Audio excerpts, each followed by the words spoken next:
ನಮ್ಮ ಈ ಜಾಥಾ ಕಾರ್ಯಕ್ರಮದಲ್ಲಿ ಸೇರ್ಕೊಂಡಿದ್ದಾರೆ. ಇನ್ನೇನು ಕೆಲವೇ ಕ್ಷಣಗಳಲ್ಲಿ ಅಧಿಕೃತವಾಗಿ ನಮ್ಮ ಕಾಲೇಜಿನಿಂದ ಹೊರಟು ನೇರವಾಗಿ ಉಜಿರೆ ಪೇಟೆಯ ಸರ್ಕಲ್ ಅನ್ನ ಸುತ್ತುವರಿದು ನಂತರ ನಮ್ಮ ಆಡಿಟೋರಿಯಂಗೆ ತೆರಳಿ ಅಲ್ಲಿ ವಿಶೇಷವಾಗಿ ಪ್ರತಿಜ್ಞಾವಿಧಿ ಕಾರ್ಯಕ್ರಮ ಮತ್ತು ಮುಖ್ಯ ಅತಿಥಿಗಳಿಂದ ನಮ್ಮ ವಿದ್ಯಾರ್ಥಿಗಳಿಗೆ ಒಂದು ವಿಶೇಷ ಜಾಗೃತಿ ಕಾರ್ಯಕ್ರಮವನ್ನ ನಾವು ಹಮ್ಮಿಕೊಂಡಿದ್ದೀವಿ.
ಮಂಜುನಾಥಾಯ ನಮಃ.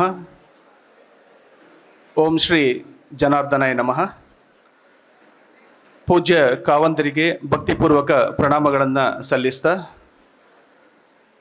SDM ಶಿಕ್ಷಣ ಸಂಸ್ಥೆಗಳು ರಾಜ್ಯ ರಾಷ್ಟ್ರ ಮಟ್ಟದಲ್ಲಿ ವಿಶೇಷ ಸಾಧನೆಯನ್ನು ಮಾಡಿ ಕೇವಲ ರಾಜ್ಯ ಮತ್ತು ರಾಷ್ಟ್ರ ಮಟ್ಟಕ್ಕೆ ಸೀಮಿತವಾಗಿರದೆ ಅಂತಾರಾಷ್ಟ್ರೀಯ ಮಟ್ಟದಲ್ಲಿಯೂ ಕೂಡ ತನ್ನದೇ ಆದ ವಿಶಿಷ್ಟವಾದಂಥ ಹಿರಿಮೆಯನ್ನು ಗರಿಮೆಯನ್ನು ಸಾಧಿಸಿರುವಂಥದ್ದು ನಿಮಗೆಲ್ಲರಿಗೂ ತಿಳಿದಿರುವಂಥ ವಿಚಾರ.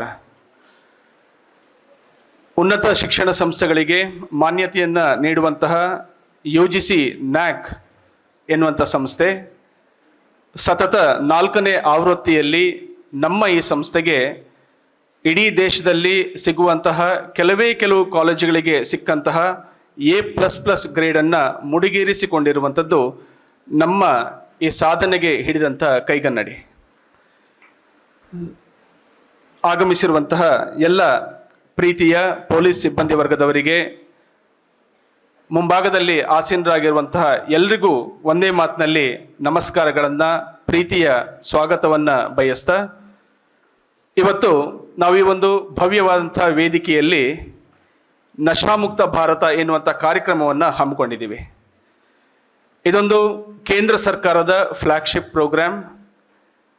ಎಲ್ಲ ಇಲಾಖೆಗಳಿಂದ ಈ ಕಾರ್ಯಕ್ರಮ ದೇಶದಾದ್ಯಂತ ನಡೀತದೆ. ನಮ್ಗನ್ಸ್ಬೋದು ನಶಾಮುಕ್ತ ಭಾರತದ ಒಟ್ಟು ಕಾರ್ಯಕ್ರಮದ ಉದ್ದೇಶ ಏನು ಅಂತ. ನಮಗೆಲ್ರಿಗೂ ಗೊತ್ತಿರುವ ಹಾಗೆ ಇಡೀ ಪ್ರಪಂಚದ ಬಹಳ ಶ್ರೇಷ್ಠವಾದ ಸಂಪತ್ತು ಯಾವುದು ಅಂತ ಕೇಳಿದರೆ ಅದು ಯುವ ಸಂಪತ್ತು. ಯುವಕರು ಸರಿಯಾದ ದಾರಿಯಲ್ಲಿ ನಡೆದರೆ, ಸರಿಯಾದ ದಾರಿಯಲ್ಲಿ ಅವರನ್ನು ನಾವು ನಡೆಸಿದರೆ ದೇಶ ಆದಷ್ಟು ಬೇಗ ತನ್ನ ಸಾಧನೆಯನ್ನು ಮಾಡಲಿಕ್ಕೆ ಸಾಧ್ಯ ಇದೆ. ಈಗಾಗಲೇ ನಮ್ಗೆ ಗೊತ್ತಿರುವ ಹಾಗೆ ಪ್ರಪಂಚದಲ್ಲಿ ಭಾರತ ಇವತ್ತು 4ನೇ ಸ್ಥಾನದಲ್ಲಿ, GDPಯಲ್ಲಿ 4ನೇ ಸ್ಥಾನದಲ್ಲಿ ನಿಂತುಬಿಟ್ಟಿದೆ. ಅತಿ ಹೆಚ್ಚು ಯುವ ಜನಸಂಖ್ಯೆಯನ್ನು ಹೊಂದಿರುವಂಥ ಈ ಭಾರತಕ್ಕೆ ಬಹಳಷ್ಟು ದೊಡ್ಡ ಅಡ್ಡಿಯಾಗಿರುವಂಥದ್ದು ಇವತ್ತು ಈ ಮಾದಕ ದ್ರವ್ಯ. ಪ್ರಪಂಚದ ಎಲ್ಲ ರಾಷ್ಟ್ರಗಳಿಗೆ ಭಾರತವನ್ನು ನೋಡಿದ ತಕ್ಷಣ ಅವರಿಗೆ ಉಂಟಾಗುವಂತಹ ಮತ್ಸರ ಏನು ಅಂತ ಕೇಳಿದರೆ, ಭಾರತದಲ್ಲಿ ಯುವ ಜನಸಂಖ್ಯೆ ಜಾಸ್ತಿ ಇದೆ. India is called as a young nation, adult nation ಅಂತ ಕರಿತೀವಿ. ಈ ಅಡಲ್ಟ್ ಗ್ರೂಪ್ ಆಫ್ ಪಾಪ್ಯುಲೇಷನನ್ನು ಅಥವಾ ಈ ಯುವಕರನ್ನು ಸರಿದಾರಿಗೆ ತರುವ ನಿಟ್ಟಿನಲ್ಲಿ ಅದರಲ್ಲಿ ಒಂದು ಕಾರ್ಯಕ್ರಮ ನಶಾಮುಕ್ತ ಭಾರತ. ಈ ಕಾರ್ಯಕ್ರಮಕ್ಕೆ ಈಗಾಗಲೇ ನಮ್ಮ ಸಂಸ್ಥೆಯ ಹೆಮ್ಮೆಯ ಕಾರ್ಯದರ್ಶಿಗಳಾಗಿರುವಂತಹ ಡಾಕ್ಟರ್ ಸತೀಶ್ ಚಂದ್ರ ಸರ್ ಅವರು ಬಂದಿದ್ದಾರೆ. ನಿಮಗೆ ವಿಶೇಷ ಉಪನ್ಯಾಸ ಕಾರ್ಯಕ್ರಮವನ್ನು ನೀಡಲಿಕ್ಕೆ ಕಳೆದ ವರ್ಷವೂ ಕೂಡ ನಮ್ಮ ಈ ಕಾರ್ಯಕ್ರಮದಲ್ಲಿ ಸೇರಿಕೊಂಡಿರುವಂತಹ Anil Kumar Bommareddy sir, additional SP Mangaluru, ಅವರು ಕೂಡ ಬಂದಿದ್ದಾರೆ. ಹೀಗೆ ಬಂದಿರುವಂತಹ ಅತಿಥಿ ಅಭ್ಯಾಗತರನ್ನು ವೇದಿಕೆಗೆ ಕರ್ಕೊಂಡು ಬರಬೇಕು ಅಂತ ಹೇಳಿ ಕಾಲೇಜಿನ ಪ್ರಾಂಶುಪಾಲರಾದಂಥ ಪ್ರೊಫೆಸರ್ ವಿಶ್ವನಾಥ ಪಿ ಇವರಲ್ಲಿ ಕೇಳಿಕೊಳ್ತೀನಿ. ಶಂಭೋ ಗಿರೀಶ ಸುರಪೂಜಿತ ಕಾಮವೈರಿಂ ಗೌರೀಶ ಶಂಕರ ಮಹೇಶ್ವರ ವಿಶ್ವಹೇತೋ ಶಂಭೋ ಗಿರೀಶ ಸುರಪೂಜಿತ ಕಾಮವೈರಿಂ ಗೌರೀಶ ಶಂಕರ ಮಹೇಶ್ವರ ವಿಶ್ವಹೇತೋ ಧರ್ಮಸ್ಥಳೇಶ ಸಕಲೇಶ ಗಯಾಪಯೋಧೆ ಶ್ರೀಮಂಜುನಾಥನಿತರಾಂ ಕುರು ಮಂಗಲಂ ಮೇ ಧರ್ಮಸ್ಥಳೇಶ ಸಕಲೇಶ ಗಯಾಪಯೋಧೆ ಶ್ರೀಮಂಜುನಾಥನಿತರಾಂ ಕುರು ಮಂಗಲಂ ಮೇ ಕುರು ಮಂಗಲಂ ಮೇ ಕುರು ಮಂಗಲಂ ಮೇ ಕುರು ಮಂಗಲಂ ಮೇ. ವೇದಿಕೆಯಲ್ಲಿ ಉಪಸ್ಥಿತರಿರುವಂತಹ ಡಾಕ್ಟರ್ ಸತೀಶ್ ಚಂದ್ರ ಎಸ್, ಕಾರ್ಯದರ್ಶಿಗಳು, ಶ್ರೀ ಧರ್ಮಸ್ಥಳ ಮಂಜುನಾಥೇಶ್ವರ ಶಿಕ್ಷಣ ಸಂಸ್ಥೆ ರಿಜಿಸ್ಟರ್ಡ್ ಉಜಿರೆ, ಇವರಿಗೆ ಡಾಕ್ಟರ್ ಶ್ರೀಧರ್ ಭಟ್ ಇವರು ಪುಷ್ಪವನ್ನು ನೀಡಿ ಸ್ವಾಗತಿಸಬೇಕು ಅಂತ ಹೇಳಿ ಕೇಳಿಕೊಳ್ತಾ ಇದ್ದೇನೆ.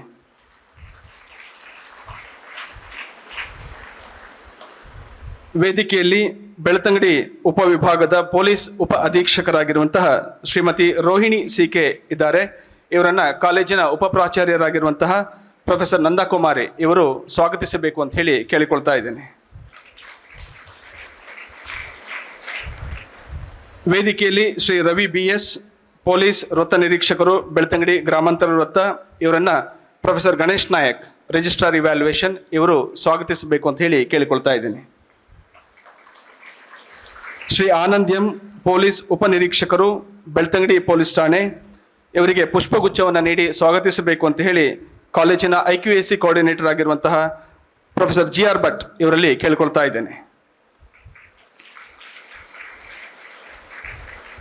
ವೇದಿಕೆಯಲ್ಲಿರುವಂತಹ ಶ್ರೀ ಸಿಕಂದರ್ ಪಾಷಾ, ಪೊಲೀಸ್ ಉಪನಿರೀಕ್ಷಕರು, ಬೆಳ್ತಂಗಡಿ ಪೊಲೀಸ್ ಠಾಣೆ, ಇವರನ್ನು ಪುಷ್ಪಗುಚ್ಛವನ್ನು ನೀಡಿ ಸ್ವಾಗತಿಸಬೇಕು ಅಂತ ಹೇಳಿ ಶ್ರೀಯುತ ಹರೀಶ್ ಶೆಟ್ಟಿ ಇವರಲ್ಲಿ ಕೇಳಿಕೊಳ್ತಾ ಇದ್ದೇನೆ.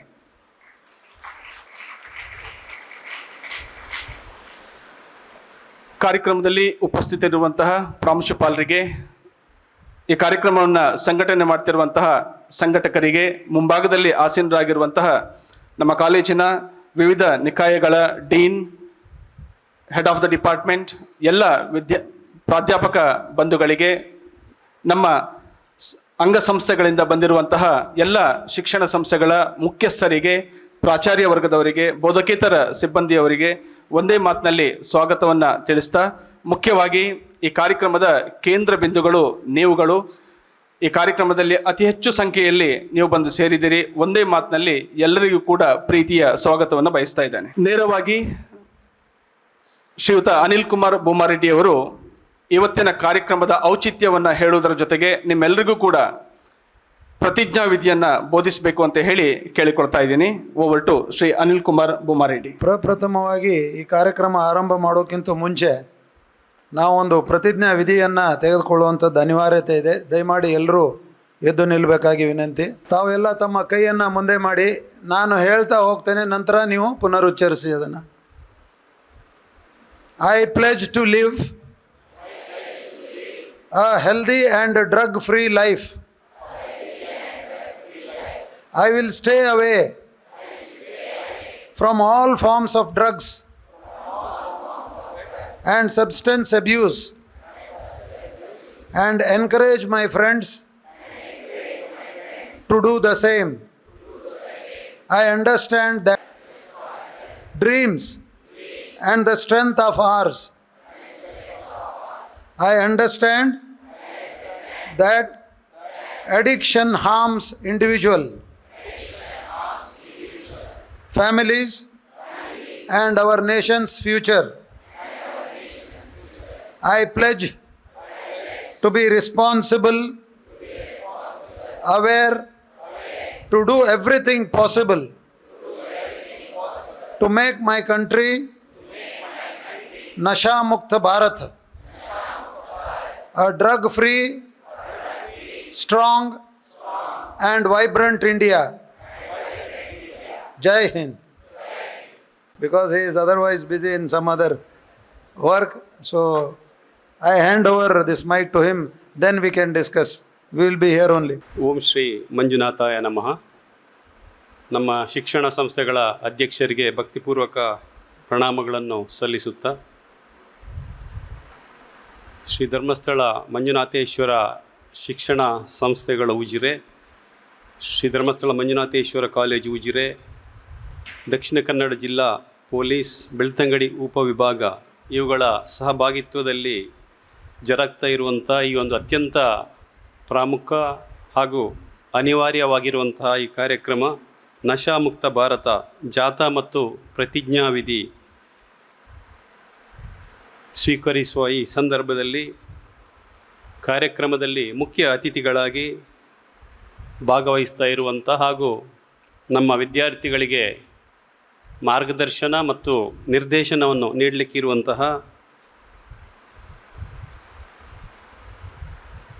ಹೆಚ್ಚುವರಿ ಪೊಲೀಸ್ ಅಧೀಕ್ಷಕರು ಮಂಗಳೂರು ಶ್ರೀಯುತ ಅನಿಲ್ ಕುಮಾರ್ ಬೂಮರೆಡ್ಡಿ ಅವರಿಗೆ, ಅದೇ ರೀತಿ ಬೆಳ್ತಂಗಡಿ ಉಪವಿಭಾಗದ ಪೊಲೀಸ್ ಉಪ ಅಧೀಕ್ಷಕರಾದಂತಹ ಶ್ರೀಮತಿ ರೋಹಿಣಿ ಸಿ.ಕೆ ಅವರಿಗೆ, ವೃತ್ತ ನಿರೀಕ್ಷಕರಾದಂತಹ ಶ್ರೀಯುತ ರವಿ ಬಿ.ಎಸ್ ಅವರಿಗೆ, ಪೊಲೀಸ್ ಉಪ ನಿರೀಕ್ಷಕರಾದಂತಹ ಶ್ರೀ ಆನಂದ್ ಎಂ ಮತ್ತು ಶ್ರೀಯುತ ಸಿಕಂದರ್ ಪಾಷಾ ಅವರಿಗೆ ಗೌರವ ವಂದನೆಗಳನ್ನು ಸಲ್ಲಿಸುತ್ತಾ, ವೇದಿಕೆಯಲ್ಲಿ ಆಸೀನರಾಗಿರುವ ಕಾರ್ಯಕ್ರಮದ ಅಧ್ಯಕ್ಷರಾದ ನಮ್ಮ ಕಾಲೇಜಿನ ಪ್ರಾಚಾರ್ಯ ಪ್ರೊಫೆಸರ್ ವಿಶ್ವನಾಥ್ ಅವರೇ, ಶ್ರೀಯುತ ಮಹೇಶ್ ಶೆಟ್ಟಿ ಅವರೇ, ಹರೀಶ್ ಶೆಟ್ಟಿ ಅವರೇ, ಉಪನ್ಯಾಸಕ ವರ್ಗದವರೇ, ಪೊಲೀಸ್ ಅಧಿಕಾರಿ ವೃಂದದವರೇ ಹಾಗೂ ಪ್ರೀತಿಯ ವಿದ್ಯಾರ್ಥಿಗಳೇ,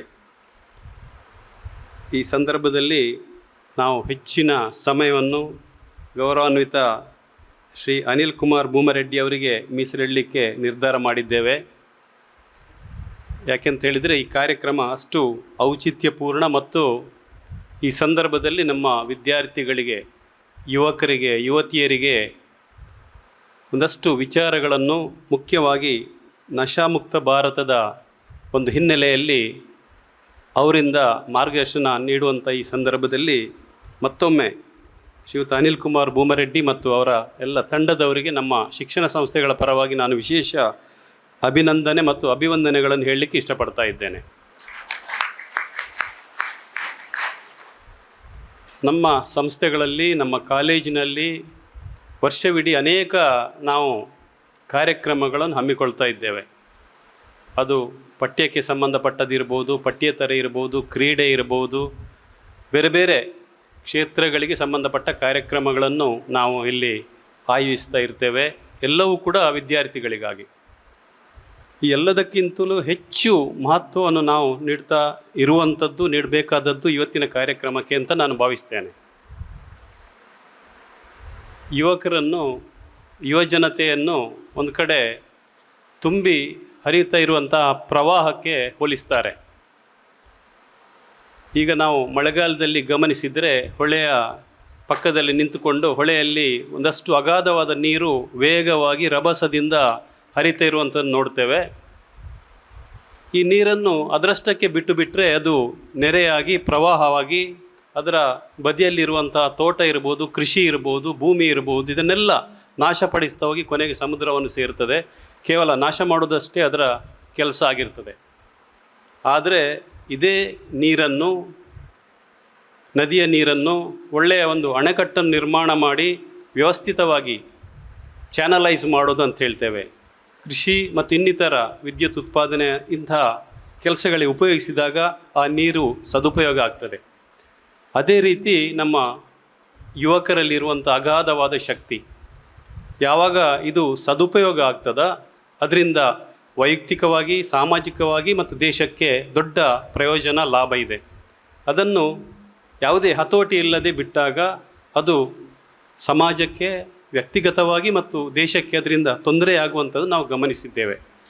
ಈ ಹಿನ್ನೆಲೆಯಲ್ಲಿ ಇವತ್ತು ಮಾದಕ ವ್ಯಸನ ಅನ್ನುವಂಥದ್ದು ಒಂದು ದೊಡ್ಡ ಪೀಡೆಯಾಗಿ ಸಮಾಜದಲ್ಲಿ ಮುಖ್ಯವಾಗಿ ಯುವ ಜನಾಂಗವನ್ನು ಕಾಡ್ತಾ ಇರುವಂಥ ನಾವು ಗಮನಿಸ್ತಾ ಇದ್ದೇವೆ. ಇದಕ್ಕಾಗಿ ನಮ್ಮ ದೇಶದ ಗೌರವಾನ್ವಿತ ಪ್ರಧಾನಿಗಳು ಶ್ರೀಯುತ ನರೇಂದ್ರ ಮೋದಿಯವರು ಮತ್ತು ಸರಕಾರ ಒಂದು ಒಳ್ಳೆಯ ಕಾರ್ಯಕ್ರಮವನ್ನು ಹಮ್ಮಿಕೊಂಡಿದೆ. ಯಾವುದೇ ಒಂದು ಮಾತ್ರ ಕೂಡ ಈ ಒಂದು ಮಾದಕ ವ್ಯಸನವನ್ನು ಯುವಜನರಿಂದ ಸಂಪೂರ್ಣವಾಗಿ ಬೇರ್ಪಡಿಸಿ ಯುವಕರು ಆರೋಗ್ಯಪೂರ್ಣ ಜೀವನವನ್ನು ನಡೆಸುವಂಥ ಒಂದು ಪ್ರಯತ್ನವನ್ನು ಮಾಡಬೇಕು ಅನ್ನುವಂಥ ನಿರ್ಧಾರವನ್ನು ತೆಗೆದುಕೊಂಡು ಇಂತಹ ಕಾರ್ಯಕ್ರಮವನ್ನು ಇವತ್ತು ಆಯೋಜಿಸ್ತಾ ಇದ್ದಾರೆ ದೇಶದಾದ್ಯಂತ. ನಾನು ಯಾವತ್ತೂ ಒಂದು ಮಾತು ಹೇಳ್ತೇನೆ, ಶಂಖದಿಂದ ಬಂದಾಗ ತೀರ್ಥ, ರೈಟ್ ಫ್ರಮ್ ಹಾರ್ಸಸ್ ಮೌತ್. ಯಾವ ವಿಚಾರವನ್ನು, ಯಾವ ಉಪದೇಶವನ್ನು ಸರಿಯಾದ ವ್ಯಕ್ತಿ, ಅನುಭವಿ ಮತ್ತು ಆ ವಿಚಾರದಲ್ಲಿ ಆಳವಾದ ಒಂದು ತಿಳುವಳಿಕೆ, ಮಾಹಿತಿ ಮತ್ತು ಜ್ಞಾನ ಇರುವಂಥ ವ್ಯಕ್ತಿ ಬೋಧಿಸಿದಾಗ ಅದು ಹೆಚ್ಚು ಪರಿಣಾಮಕಾರಿಯಾಗ್ತದೆ ಅನ್ನುವಂಥ ಹಿನ್ನೆಲೆಯಲ್ಲಿ ಇವತ್ತು ಸನ್ಮಾನ್ಯ ಅನಿಲ್ ಕುಮಾರ್ ಭೂಮರೆಡ್ಡಿಯವರು ಇಡೀ ಸಮಾಜದ ಸುವ್ಯವಸ್ಥೆಯನ್ನು ಕಾಪಾಡುವಲ್ಲಿ ಮಹತ್ತರವಾದ ಪಾತ್ರವನ್ನು ವಹಿಸ್ತಾ ಇರುವಂಥ ಪೊಲೀಸ್ ಇಲಾಖೆಯ ಒಬ್ಬ ಹಿರಿಯ ಅಧಿಕಾರಿ ಇವತ್ತು ಸ್ವತಃ ಬಂದು ತಮ್ಮ ತಂಡದೊಂದಿಗೆ ಬಂದು ನಮ್ಮ ವಿದ್ಯಾರ್ಥಿಗಳ, ಯುವಜನರ ಮೇಲಿನ ಒಂದು ಕಾಳಜಿಯಿಂದ ಇವತ್ತು ಇಲ್ಲಿ ತಮ್ಮ ಅಪೂರ್ವವಾದ, ಬಹಳ ಉಪಯುಕ್ತವಾದ ಸಮಯವನ್ನು ನಮ್ಮ ಜೊತೆ ಇವತ್ತು ಇಲ್ಲಿ ಕಳೀತಾ ಇದ್ದಾರೆ. ಅವರ ಉದ್ದೇಶ ಇಷ್ಟೇ, ನಮ್ಮ ವಿದ್ಯಾರ್ಥಿಗಳ ಜೀವನ ಒಳ್ಳೆಯದಾಗಬೇಕು, ಅವರು ವ್ಯಸನ ಮುಕ್ತವಾದಂಥ ಒಂದು ಜೀವನ ನಡೆಸಬೇಕು ಮತ್ತು ಸಮಾಜ ಉತ್ತಮ ಆರೋಗ್ಯಪೂರ್ಣವಾಗಿರಬೇಕು ಅನ್ನುವಂಥ ಹಿನ್ನೆಲೆಯಲ್ಲಿ ಇವತ್ತು ಬಂದಿದ್ದಾರೆ. ಅವರು ಏನು ಮಾರ್ಗದರ್ಶನ ನೀಡ್ತಾರೆ, ಮುಖ್ಯವಾಗಿ ಈಗಾಗಲೇ ಅವರು ಒಂದು ಪ್ಲೆಜ್ ಪ್ರಮಾಣ ವಚನವನ್ನು ಬೋಧಿಸಿದ್ದಾರೆ. ನನ್ನ ಕೋರಿಕೆ ಇಷ್ಟೇ, ಎಲ್ಲ ವಿದ್ಯಾರ್ಥಿಗಳು ಅವರು ಏನು ಪ್ರಮಾಣವನ್ನು ನಿಮಗೆ ಬೋಧಿಸಿದ್ದಾರೆ ಅದನ್ನು ಅಕ್ಷರಶಃ ನಿಮ್ಮ ಜೀವನದಲ್ಲಿ ಅಳವಡಿಸಿಕೊಂಡ್ರೆ ನಿಮ್ಮ ಜೀವನ ಖಂಡಿತ ಅತ್ಯುತ್ತಮವಾಗ್ತದೆ, ನೀವು ಒಳ್ಳೆಯ ಜೀವನ ನಡೆಸಲಿಕ್ಕೆ ಸಾಧ್ಯ ಆಗ್ತದೆ ಅಂತ ಹೇಳ್ತಾ, ಮತ್ತೊಮ್ಮೆ ಅಡಿಷನಲ್ SP ಸನ್ಮಾನ್ಯ ಅನಿಲ್ ಕುಮಾರ್ ಭೂಮರೆಡ್ಡಿ ಅವರಿಗೆ ಮತ್ತು ಅವರ ತಂಡದವರಿಗೆ ನಮ್ಮ ಸಂಸ್ಥೆಯ ಪರವಾಗಿ ವಿಶೇಷ ಅಭಿವಂದನೆಯನ್ನು ಹೇಳ್ತಾ, ಈ ಕಾರ್ಯಕ್ರಮವನ್ನು ಆಯೋಜಿಸಿದ ಕಾಲೇಜಿನ ಪ್ರಾಚಾರ್ಯ ಪ್ರೊಫೆಸರ್ ವಿಶ್ವನಾಥ್ ಅವರಿಗೆ, ಅದೇ ರೀತಿ ಡಾಕ್ಟರ್ ಮಹೇಶ್ ಕುಮಾರ್ ಶೆಟ್ಟಿ ಅವರಿಗೆ, ಶ್ರೀಯುತ ಹರೀಶ್ ಶೆಟ್ಟಿ ಅವರಿಗೆ, NSS, NCC, rovers and rangers ಮತ್ತೆಲ್ಲ ಉಪನ್ಯಾಸಕ ಬಂಧುಗಳಿಗೆ ಮತ್ತು ನಿಮ್ಮೆಲ್ಲ ವಿದ್ಯಾರ್ಥಿಗಳಿಗೆ ವಿಶೇಷ ಅಭಿನಂದನೆ ಹೇಳ್ತಾ ನನ್ನ ಮಾತುಗಳನ್ನು ಮುಗಿಸ್ತೇನೆ. ನಮಸ್ಕಾರ. ಬಹಳ ಪ್ರಾಂಜಲ ಮನಸ್ಸಿನಿಂದ ಈ ಕಾರ್ಯಕ್ರಮಕ್ಕೆ ಶುಭ ಹಾರೈಸಿರುವಂತಹ ನಮ್ಮ ಸಂಸ್ಥೆಯ ಕಾರ್ಯದರ್ಶಿಗಳಾಗಿರುವಂತಹ ಡಾಕ್ಟರ್ ಸತೀಶ್ ಚಂದ್ರ ಎಸ್ ಇವರಿಗೆ ಪ್ರೀತಿಯ ಧನ್ಯವಾದಗಳನ್ನು ತಿಳಿಸ್ತಾ, ಪ್ರೀತಿಯ ವಿದ್ಯಾರ್ಥಿ ಮಿತ್ರರೇ, ಈ ಒಂದು ಕಾರ್ಯಕ್ರಮದ ಕೇಂದ್ರ ಬಿಂದು ಎಷ್ಟು ಮುಖ್ಯವಾಗಿ ಇಲ್ಲಿ ಸೇರಿರುವಂತಹ ವಿದ್ಯಾರ್ಥಿ ಸಮೂಹ ಉಂಟೋ ಅಷ್ಟೇ ಮುಖ್ಯವಾಗಿ ವೇದಿಕೆ ಮೇಲೆ ಉಪಸ್ಥಿತರಿರುವಂತಹ ಅಡಿಷನಲ್ SP ಆಗಿರುವಂತಹ ಶ್ರೀಯುತ ಅನಿಲ್ ಕುಮಾರ್ ಬೋಮಾರೆಡ್ಡಿ ಅವರು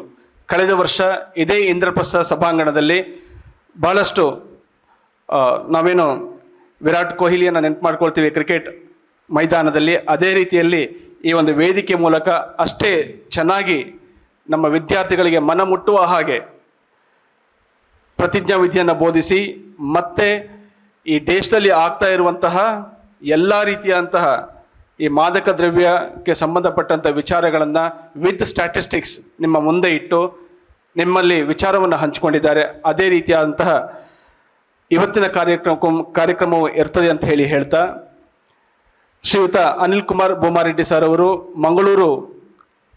ಮಂಗಳೂರಿನ ಅಡಿಷನಲ್ SP, ಬಹಳ ದಕ್ಷ ಪೊಲೀಸ್ ಅಧಿಕಾರಿ ಅಂತ ಹೇಳಿ ಈಗಾಗಲೇ ರಾಜ್ಯ ಮಟ್ಟದಲ್ಲಿ ಪ್ರಖ್ಯಾತಿಯನ್ನು ಪಡ್ಕೊಂಡವರು. ಅವರಿಂದ ಇದೀಗ ವಿಶೇಷ ಉಪನ್ಯಾಸ ಕಾರ್ಯಕ್ರಮ. ಎಲ್ರಿಗೂ ನಮಸ್ಕಾರ.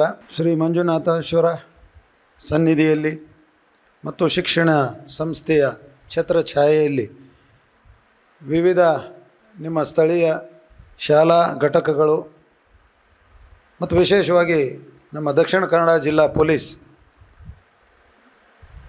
ಜಂಟಿಯಾಗಿ ಈ ಒಂದು ಕಾರ್ಯಕ್ರಮವನ್ನು ನಾವು ಏರ್ಪಡಿಸಿದ್ದೇವೆ. ತುಂಬ ಸಂತೋಷ ಆಗ್ತದೆ. ಅದೇ ಸಂದರ್ಭದಲ್ಲಿ ದುಃಖ ಕೂಡ ಆಗ್ತದೆ.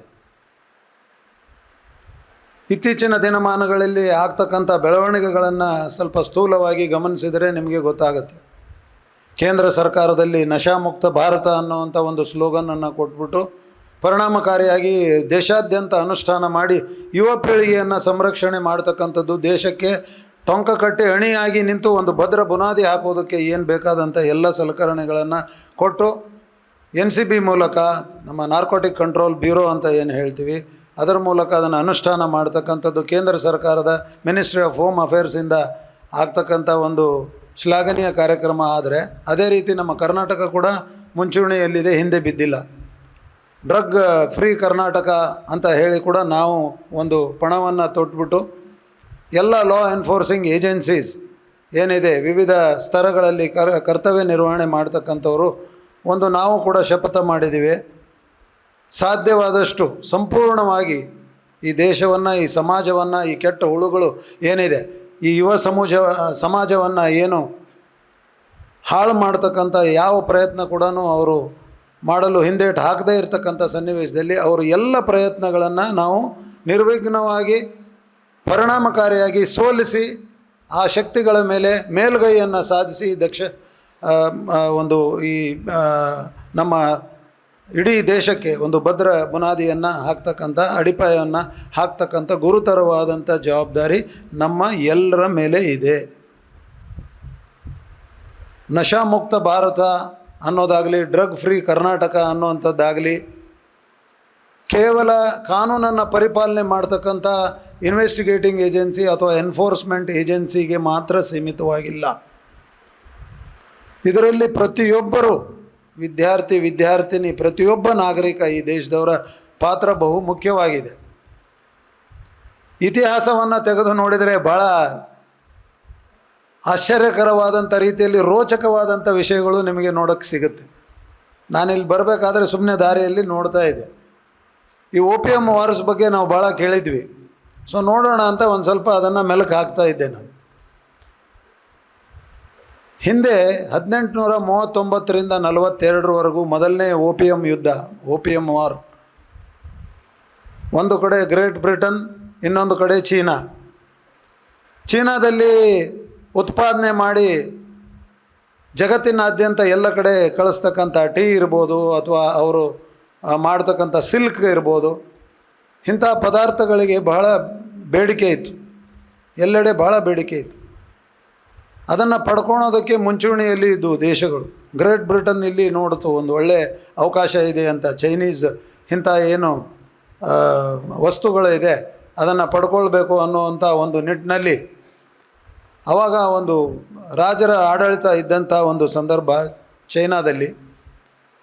ಗ್ರೇಟ್ ಬ್ರಿಟನ್ ಈ ಅವಕಾಶವನ್ನು ಪಡೆದುಕೊಂಡು ಏನಾದರೂ ಮಾಡಿ ಆ ದೇಶದ ಮೇಲೆ ತನ್ನ ಪ್ರಭುತ್ವವನ್ನು ಸಾಧಿಸಬೇಕು. ಯಾಕಂದರೆ ಚೀನಾದಲ್ಲಿನೇ ಮ್ಯಾನುಫ್ಯಾಕ್ಚರ್ ಆಗ್ತಕ್ಕಂಥ ವಿಶ್ವಮಾನ್ಯತೆ ಪಡೆದಿರ್ತಕ್ಕಂಥ ವಸ್ತುಗಳು ಏನಿದೆ ಅದನ್ನು ಪಡ್ಕೊಳ್ಬೇಕಾದ್ರೆ ಸಿಲ್ವರ್ ರೂಪದಲ್ಲಿ ನೀವು ಕೊಡಬೇಕಾಗ್ತಿತ್ತು.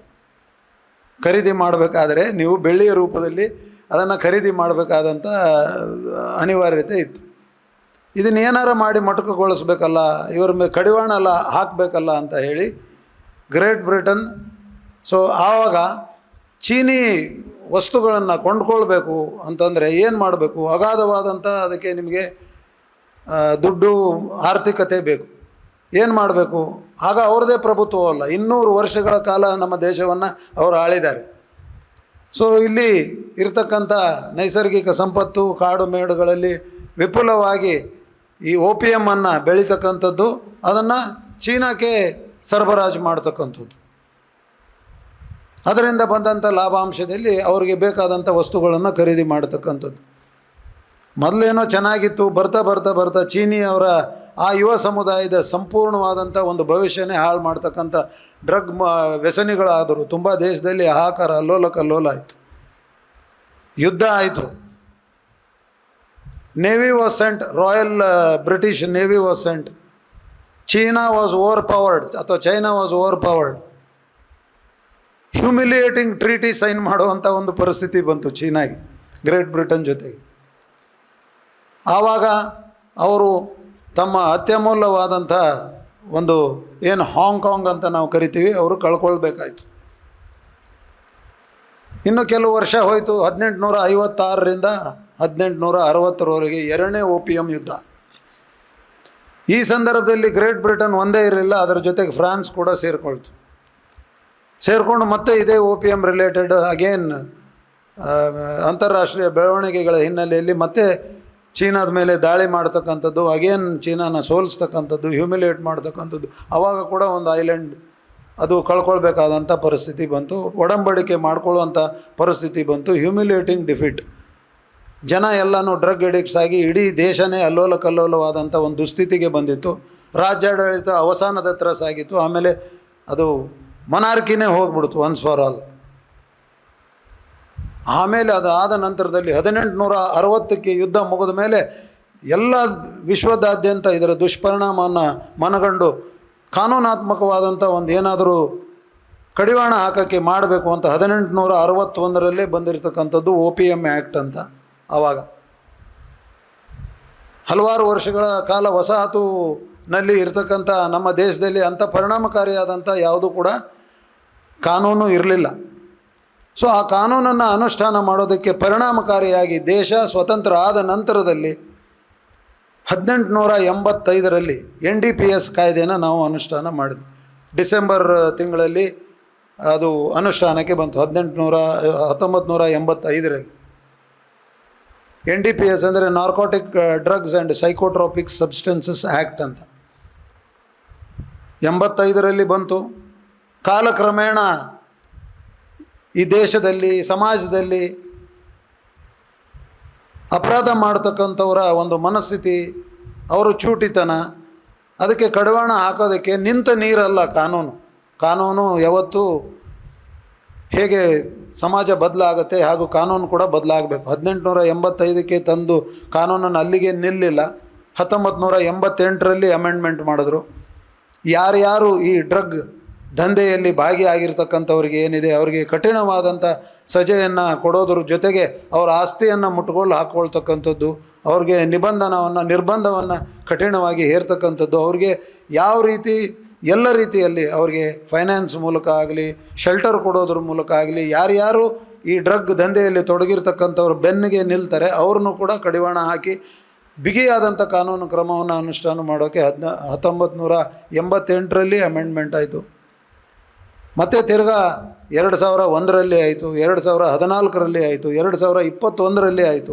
ಕಾಲಕ್ರಮೇಣ ಏನೇನೆಲ್ಲ ಸಮಾಜ ಮುಂದುವರೆದಂತೆ ಚಾಲೆಂಜಸ್ ಏನೇನು ಬರ್ತಾ ಹೋಯಿತು ಎನ್ಫೋರ್ಸ್ಮೆಂಟ್ ಏಜೆನ್ಸಿಗೆ, ಅದನ್ನು ದಿಟ್ಟವಾಗಿ ಎದುರಿಸಿ ಬೇಕಾದಂಥ ಸನ್ನಿವೇಶದಲ್ಲಿ ಆಯಾ ಇದಕ್ಕೆ ಅನುಗುಣವಾಗಿ ಕಾಲಕ್ರಮೇಣಕ್ಕೆ ಅನುಗುಣವಾಗಿ ಕಾನೂನನ್ನು ಬಿಗಿ ಮಾಡ್ತಾ ಹೋದರು. Quantity based punishment, stringent punishment. ಇದರಲ್ಲಿ ಕ್ವಾಂಟಿಟಿ, ನೀವು ಡ್ರಗ್ಸನ್ನು ವ್ಯಾಪಾರ ವಹಿವಾಟು ಅದರಲ್ಲಿ ಒಂದು ಕ್ವಾಂಟಿಟಿ ಬೇಸ್ಡ್ ಕೂಡ ಪನಿಷ್ಮೆಂಟ್ಸ್ ಇದೆ. ಸ್ಮಾಲ್ ಕ್ವಾಂಟಿಟಿ ಅಂತ ಇದೆ, ಇಂಟರ್ಮೀಡಿಯೇಟ್ ಕ್ವಾಂಟಿಟಿ ಅಂತ ಇದೆ, ಕಮರ್ಷಿಯಲ್ ಕ್ವಾಂಟಿಟಿ ಅಂತ ಇದೆ. ಸ್ಮಾಲ್ ಕ್ವಾಂಟಿಟೀಸಿಗೆಲ್ಲ ಒಂದು 3 ವರ್ಷನೋ ಏನೋ ಸಜೆ ಅಷ್ಟೇ, 1 ವರ್ಷ 3 ವರ್ಷ JMFC ಕೋರ್ಟ್ನಲ್ಲಿ ನಡೀತಕ್ಕಂಥದ್ದು. ಅದೇ ನೀವು ಕಮರ್ಷಿಯಲ್ ಕ್ವಾಂಟಿಟಿ ಬೇರೆ ಬೇರೆ ಡ್ರಗ್ಸ್ಗೆ ಬೇರೆ ಬೇರೆ ಕ್ವಾಂಟಿಟಿನ ಫಿಕ್ಸ್ ಮಾಡಿದ್ದಾರೆ. ಸೊ ಅದರಲ್ಲಿ ಇನ್ವಾಲ್ವ್ ಆಗಿರ್ತಕ್ಕಂಥವ್ರಿಗೆ ಏನಿದೆ ಸಜೆ 10 ವರ್ಷದಿಂದ ಹಿಡಿದು 20 ವರ್ಷದವರೆಗೂ.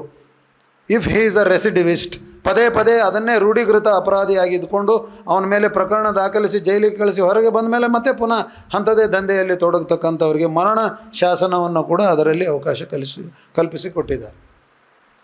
ಅವರ ಆಸ್ತಿಯನ್ನು ಮುಟ್ಗೋಳು ಹಾಕ್ಕೊಳ್ತಕ್ಕಂಥದ್ದು, ಅವರಿಗೆ ಗಡೀಪಾರು ಮಾಡ್ತಕ್ಕಂಥದ್ದು, ಅಥವಾ ಅವ್ರ ಮೇಲೆ ಗುಂಡಾ ಕಾಯ್ದೆ ಹಾಕಿ ನಿರ್ಬಂಧ ಮಾಡ್ತಕ್ಕಂಥದ್ದು, ಜೈಲಿನಲ್ಲಿ ಇಡ್ತಕ್ಕಂಥ ಎಲ್ಲ ವ್ಯಾವಧಾನಗಳನ್ನು ಎಲ್ಲ ಮಾಡಲಾಯಿತು. ಇಷ್ಟು ನಿಮಗೆ ಯಾಕೆ ಹೇಳಿದೆ ಅಂದರೆ ಇದ್ರ ಒಂದರಿಂದನೇ ಕಾನೂನು ಬಹಳ ಬಿಗಿಯಾಗಿದೆ, ಪರಿಣಾಮಕಾರಿಯಾಗಿ ಅನುಷ್ಠಾನ ಆಗ್ತಾ ಇದೆ. ದಿನೇ ದಿನೇ ನೀವು ನೋಡ್ತಾ ಹೋದರೆ NCB ಸೀಜರ್ಸ್ ಇರ್ಬೋದು, ನಮ್ಮಲ್ಲಿ ಸ್ಟೇಟ್ ಪೊಲೀಸ್ನವ್ರು ಮಾಡಿರ್ತಕ್ಕಂಥ ಕೇಸಸ್ಸು ಸೀಜರ್ಸ್ ಇರ್ಬೋದು, ಸಾವಿರಾರು ಕೇಸ್ಗಳು ಮಾಡ್ತಾ ಇದ್ದಾರೆ. ಹಲವಾರು ಜನರ ಮೇಲೆ ಪ್ರಕರಣಗಳನ್ನು ಬುಕ್ ಮಾಡ್ತಾ ಇದ್ದಾರೆ.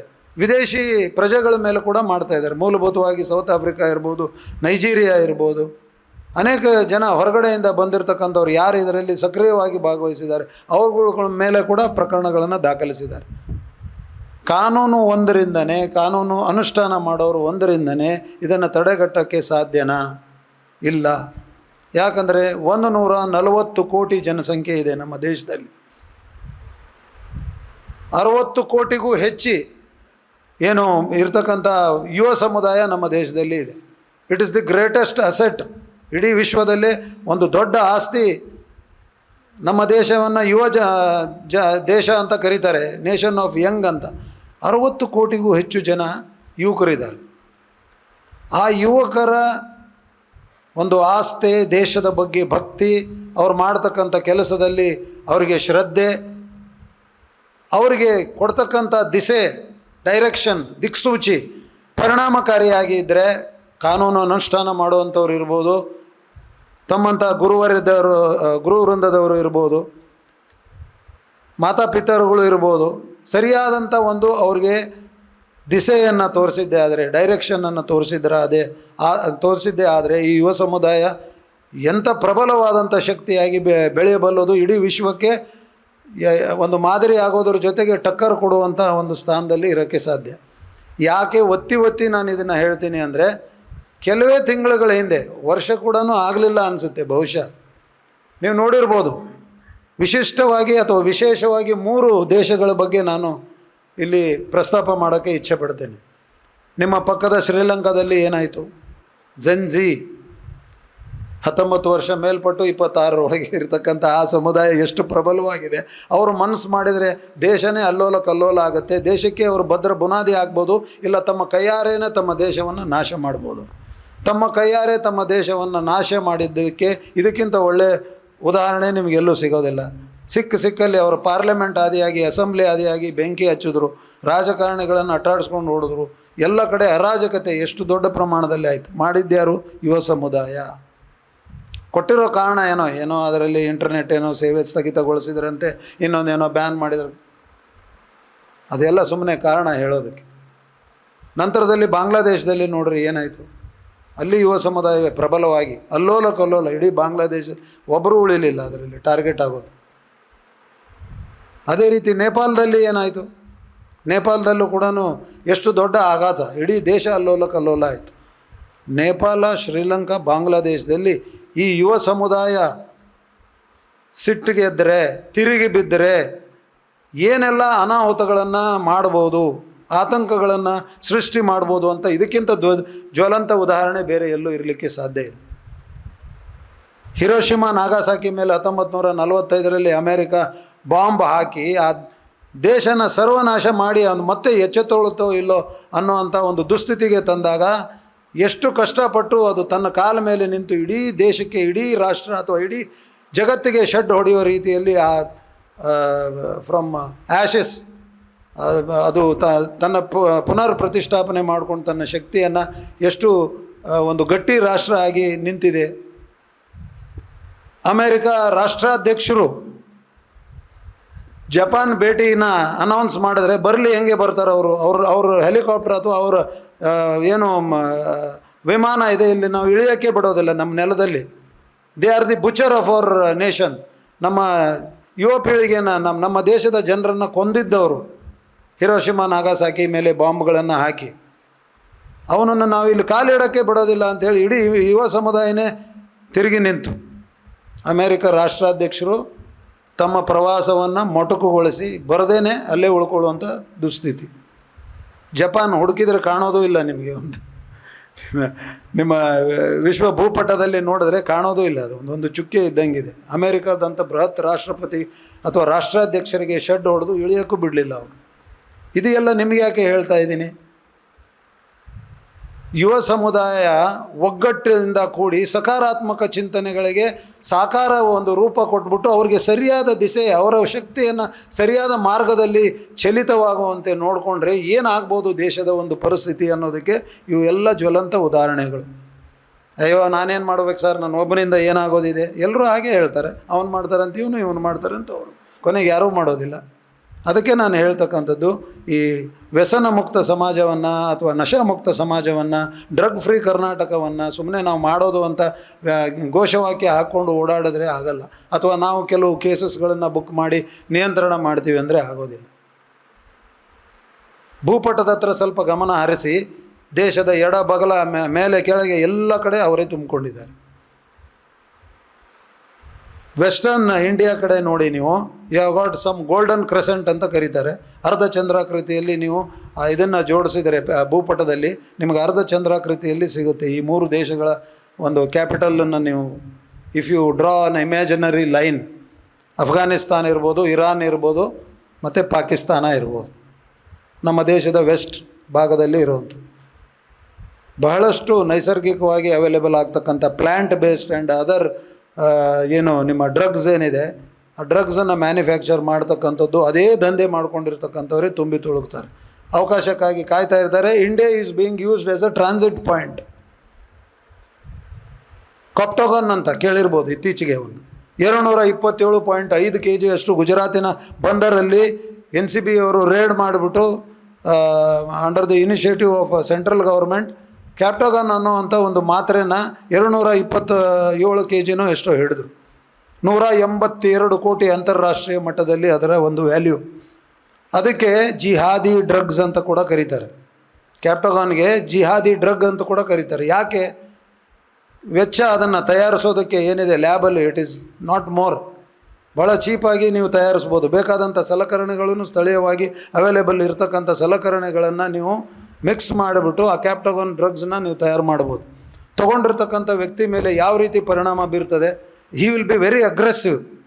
ಯಾರಿಗೂ ಭಯ ಇರೋದಿಲ್ಲ. ಅವನು ತೊಗೊಂಡಾದ ಆ ನಶೆಯಲ್ಲಿ ಇದ್ದಂಥ ಸಂದರ್ಭದಲ್ಲಿ ಯಾರು ಭಯ ಇಲ್ಲ.